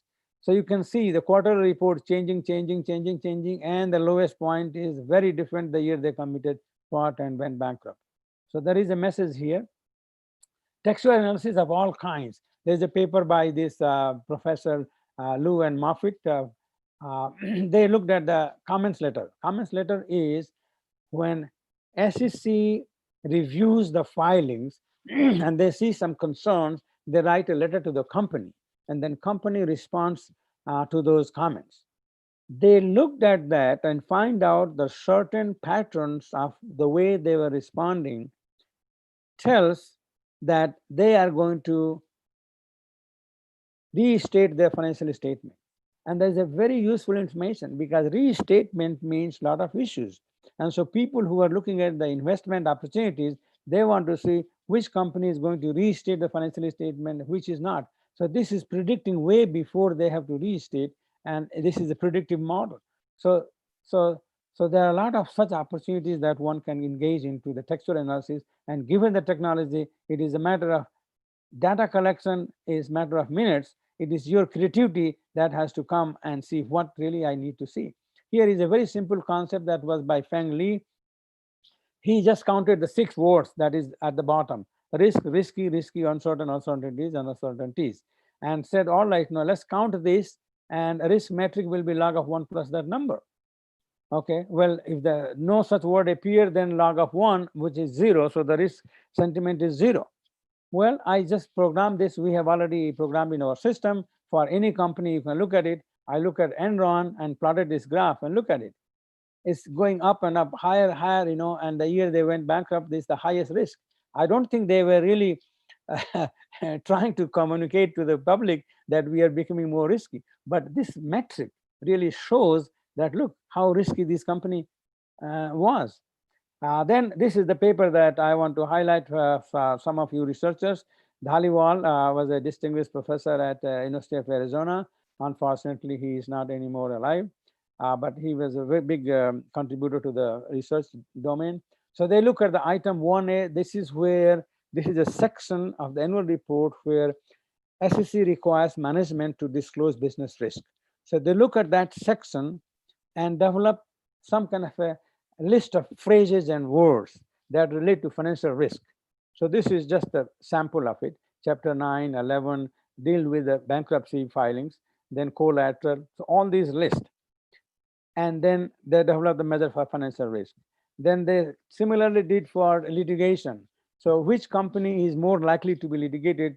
And these are their words and phrases. The same thing, tax. What are the phrases and issues or words that relate to tax avoidance issue? I think this will be really interesting for Indian context. So those things are already done. We incorporate it in our technology. So you have, as I showed you, you have risk sentiment by Feng Li, and then all these 6 other measures of financial risk, litigation risk, tax risk. Systematic risk means economy. As an economy, what is the risk? And also a specific risk to the firm, risk sentiment. It is also modeled. Now, I will say from a research point of view, not only that you are able to get this metric in a matter of seconds for all the companies you want, but also you have opportunity to modify it. Means you sentiment, financial risk is not written in stone. I think they used more generic phrases. I would say that this will be more specific to industry. If I'm looking into pharmaceutical industry, there will be some specific uses and phrases that will assess financial risk. I know about the virtual environment that we have the business now. If you have a problem with the bandwidth, we have the security issue, cyber attack and all that, that reflects into financial risk. These terms are not there in their list. So there are an opportunity even to modify these kind of metrics for current environment. Here is just a plot of this that I want to show you and excite you all to do this kind of research. So this, I looked at HERS. Well, I think right now HERS is again, it's a rental car company in trouble. I think they have filed for bankruptcy. But in 2014, there was some problem. And so I look at only 3 graphs here. The first one is the very simple model of risk by Feng Li, and not much variation. I don't see much there. But if you look at the litigation risk, it peaks around 2014. And then when I look at the financial risk, it peaks around 2014. Well, guess what? 2014 is the year they committed fraud. So you can see what they are saying, how they are saying is reflected in their filing. And so there is a big opportunity in terms of trying to explore, modify, and improve these models. Now, this can be also put into visualization. There are already software available that can take all these different phrases and words and show you visual bubbles and graphs and charts. So a lot of interesting research to be done. And with that, given the time constraints, I think I would like to just move on to some of the challenges. Of course, it was mentioned there's nothing new here. We all need high-speed internet connection. We talked about in education that remote areas is not possible. I go to my village in Balia and I have a hard time trying to connect because the internet service is not really good. And so we need definitely high speed internet connection for this kind of research in the digital environment. Of course, we need computers, laptops, high quality computers. We need, of course, IT solutions for web meetings, which is already there, provided by all the big players. So electronic databases, there are several databases that are available, and I think affordability could be a problem. Not some of these databases that researchers need in India are very expensive. I have developed this system that is very user friendly. A lot of top schools in the world, like Chicago, Yale, Washington University, and IIM Ahmedabad, and there are some top schools in Australia. They are using it, and I'll be happy to share some of the details and give you login information. We will have Indian data too. I think there were a lot of requests by Indian users, and so we are in the process of, we have collected, I think maybe 25-30% data for Indian filings, and we soon have that too. So with that, I thank you all for the opportunity, and if there are any questions, I'll be happy to answer. So thanks. Questions? I know it is getting late for everybody.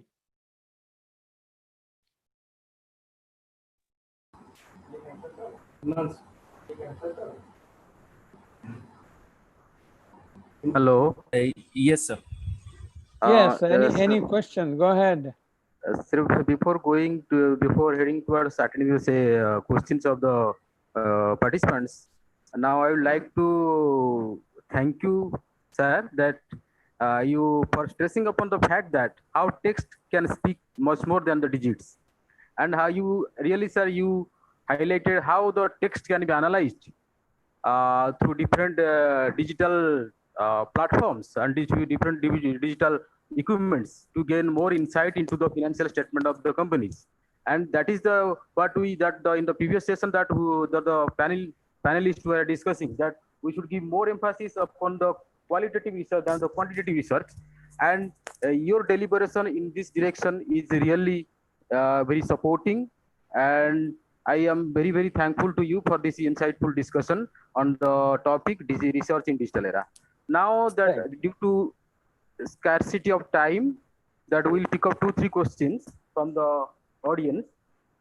And sir, for the first question is, how can we use the cosine measure of similarity in research in the area of finance? Sir, that is the first question. Yeah, well, first, how dissimilar the two documents are. The technology is available there, tools are available there, and then you can see. So I showed you examples of Satyam and Wipro, and so if you are trying to predict who is falsifying and who is not falsifying, I mean, they may not make much changes. The cosine measure tool is available to see how different they are making their statements that they file with the regulatory agency. So if they are falsifying, of course, they will use different language, different way to say it. And you see some examples here, even Enron kept using different kind of language from year to year, and even though they are going down the hill.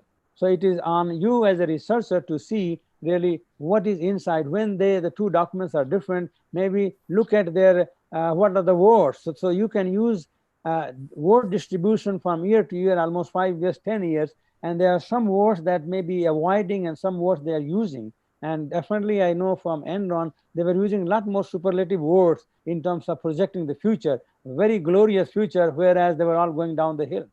So yes, I think that has a lot of opportunity in the finance and accounting area. Yes, yes. So another question is, sir, in social science, many research findings lack social applicability.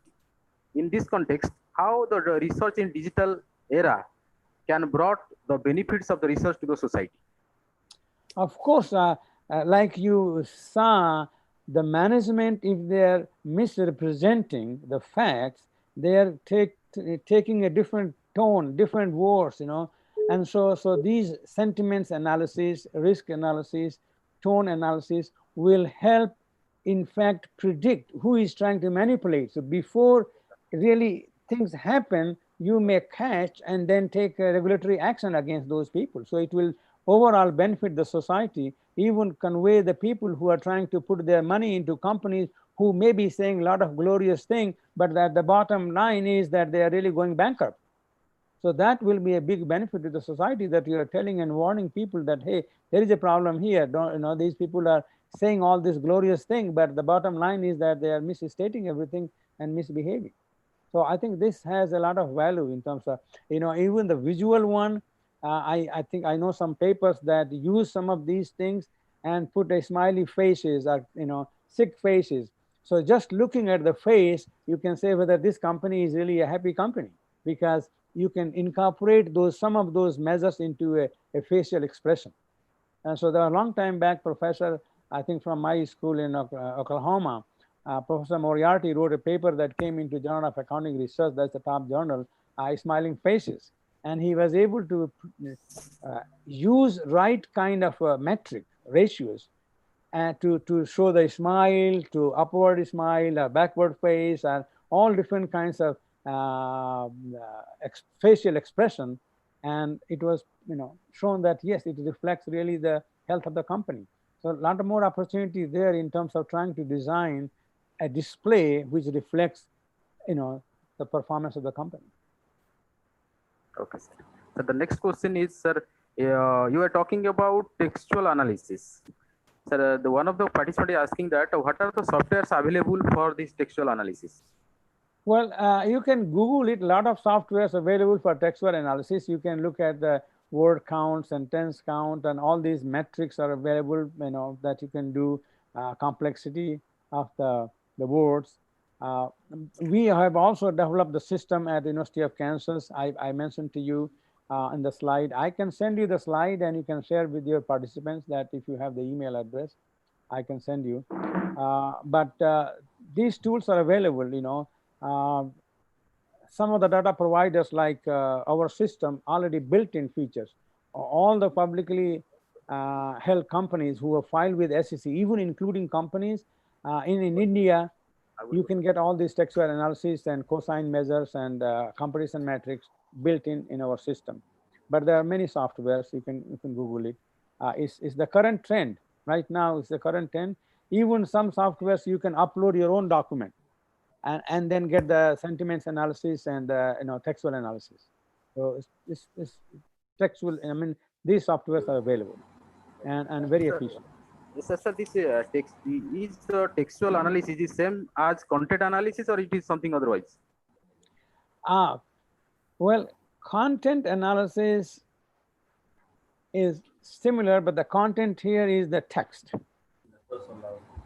So looking at how many words, how many sentences, how many complex words, how difficult it is there a positive information, is there a negative information? It is a content, but it is more oriented towards the text. And so this is a big thing about, suppose there are companies who are analyzing the sentiments of the email messages and chat messages. Okay, so if you all of a sudden you find a lot of chat about IBM, and those softwares will have also built-in controls that is it a rumor, or is it a reality, and all that, so then they can provide a measure of sentiments about certain companies, and it is happening on a daily basis, minute by minute, because if the investors, you want to invest into certain companies, you want to know what is the sentiment of the public right now. Now, similar things you can do for actual annual reports. Annual reports, you can get a lot of sentiments and a lot of these kind of different measures of their performance based on textual analysis. So this is coming out, I guess, a new area of research. Given that digital technology, it is easily possible. So it is the creativity of the individual, like competition metrics. University of Chicago professor Mike Minnis, he's a big user of our technology. He wrote his thesis when he was at Michigan, University of Michigan. He used his own skill to program it. And it took a lot more time to get maybe 100 annual reports to count these words, write the program, and determine the metric. Now it is all programmed in a matter of seconds. You hit the button and you get immediately all the information you want. So yes, I think it is possible. to do that. In fact, if you have a minute, there is a Okay, sir. Thank you again, sir, for very nicely clarifying the questions raised by the participant. Thank you, Yes. sir. Thank you once again. Now I invite Mr. Shakti Ranjan Das to propose vote of thanks. Thank you. Thank you very much.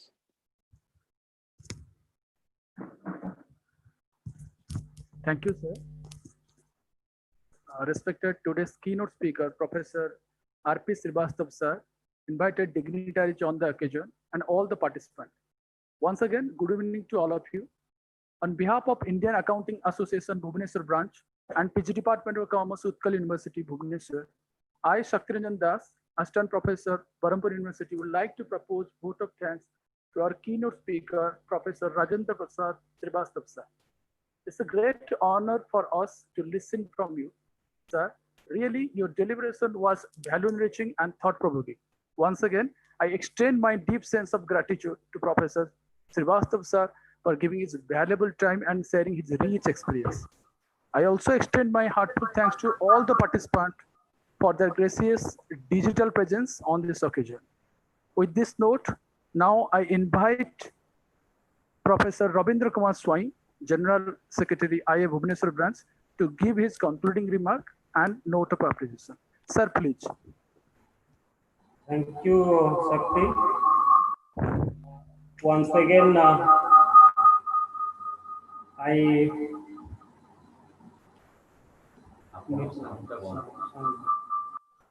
sorry.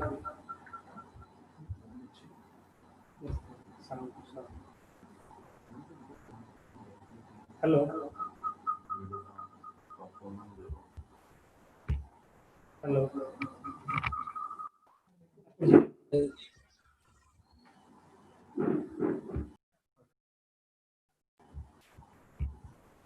Okay, sorry. So because of technical problem, okay. Good evening once again to all of you. Respected invited speakers on different occasions in inaugural session, in plenary session, and a special talk by Professor R.P. Srivastav from United States of America. In last, now time is 8 p.m. So we started at 5 p.m. It is around 3 hours. So it has been 3 hours since we started the session. Still 250 members are actively involved and observing and listening to all our speakers. That shows the interest of the students and participants, professors, assistant professors, and persons from different sectors to learn from digital platform, which is the only means available to live in this COVID-19 and in the era of digitization. We started our session at 5 p.m. today with three stalwart of commerce, Professor Ranjan Kumar Ball, our former professor with the Department of Commerce, and he's told one thing that always we expect him to speak, that new change is the only constant. So he spoke about reforms that have been brought in our accounting and accounting regulatory framework, which need to be discussed at different forums, and how digitization will help us in understanding those things. And also Professor G. Swaral, President of Indian Accounting Association, he emphasized on how innovation and reinvention will help us to meet the challenges that we come across every day. So that is absolutely required for all of us to do that. Professor Prabodh Kumar Hota, Head and Dean of PG Department of Commerce, Utkal University, he also mentioned about the challenges of teaching, learning, and research in the digital platform. In Odisha context, even if it is asked to the teachers in the colleges, schools, university to adopt this platform to teach to the students, but 60-70% of students are away from the connectivity. So it is a challenge for teachers, it is a challenge for the students, it is a challenge for the institute who is to take lot of care of introducing digital platform where all of us we can get the benefits out of it. In the panel discussion, we had Professor D.V. Ramana, Professor G. Simon Thatil, Professor K.V. Achalapati, Professor Sanjay Bhayani, and Professor Mohish Sahu, who was moderating the session. In the session, what we understood, they discussed about various issues and challenges of particularly digital platform, and Bhayani sir explained how three-box strategy will help us in innovation in future. I think present, past, and future, all three are always required to make a strategy. Without past, without future, if you think about only present, nothing we can achieve. That's why three-box strategy is required for a solution that we want for in future. So at the same time, Professor Ramana, he emphasized very important issues that research, particularly in accounting. When you say research in accounting, it is very few. We teachers in accounting, even we do not write research in accounting. If you write at all research in accounting, we write only on certain areas, like he mentioned, we focus on only shareholders. Shareholder is one of the stakeholders of the company. There are so many stakeholders who are equally important for the success or failure of the business. So now he emphasized, he urged the students, scholars, teachers to come forward, do research by taking different subjects, not only accounting. That's why interdisciplinary subject research is the need of the hour. Then only we can survive, our subject can survive. So many issues again was discussed by Professor K.B. Achalapati, again Professor G. Simon Thatil, and they explain about how our practice and the theory must be linked. Usually in curriculum, it is theory which has no relevance so far as practice is concerned, so far as demand by the industry is concerned. So demand by the industry and the supply from our classroom teaching, they must be linked together. Then only we can develop a good methodology or pedagogy of teaching, learning, and research that will help all of us in future to grow. In the end, we are very happy and excited, and we also learned many things from Professor R.P. Srivastava. We expected that from the beginning, and he has been touch with us for so many days. Dr. Swai, when I have to join your program 10 minutes before, or 5 o'clock, or 6:30, 7 o'clock, that shows how much interest he takes to speak to all of us, to share his experience with all of us. So that, sir, thank you very much. And you came to the platform, and from where you spoke various issues. I will mention one or two issues. Actually, many things went beyond our head because of technology that you are talking of. For one example, you told that word analysis part, even some words that are reported in content of the financial report that tell you whether you are in a fair means of doing reporting your performance or you are away from that. So that is interesting, that we are just analyzing. If profit is more, organization is good. People are efficient, organization is good. But even in spite of everything, organization is not good because the reporting itself tells is something different story. Thank you very much, sir, for highlighting many issues on technology, particularly how we can use in finding out different frauds, at the same time different challenges and issues of that digitization platform. So before I end, I would like to extend my heartfelt thanks, gratitude to all our speakers,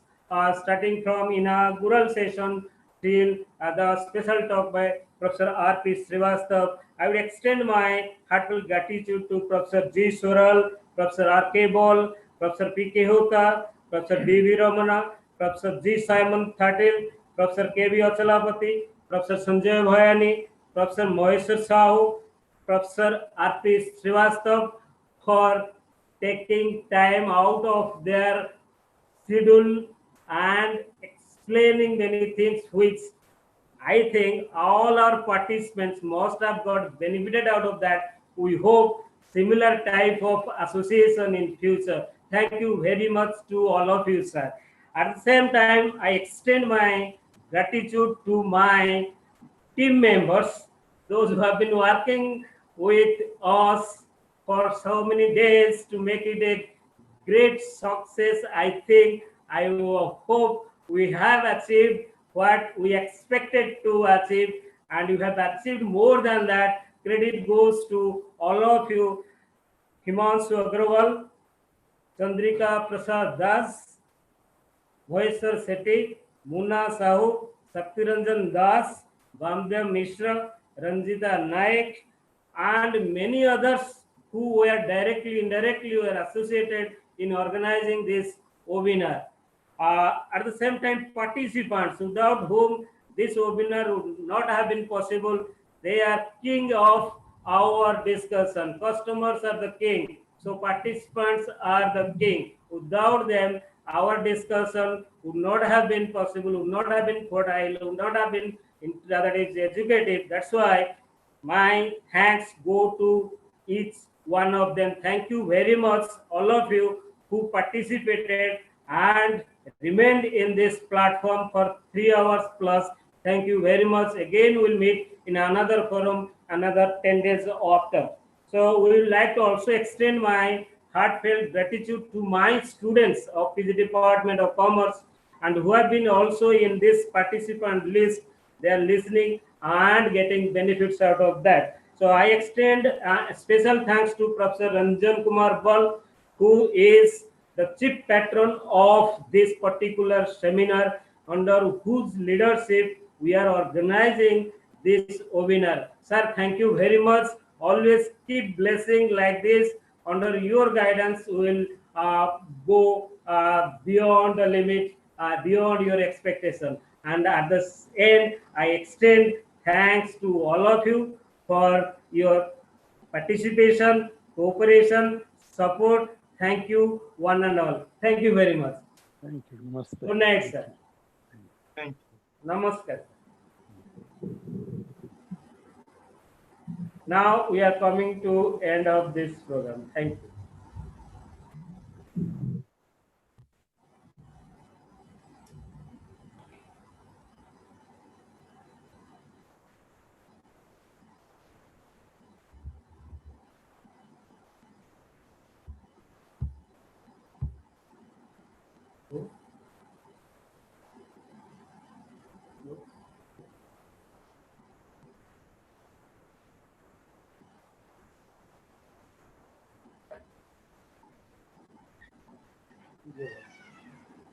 Yeah.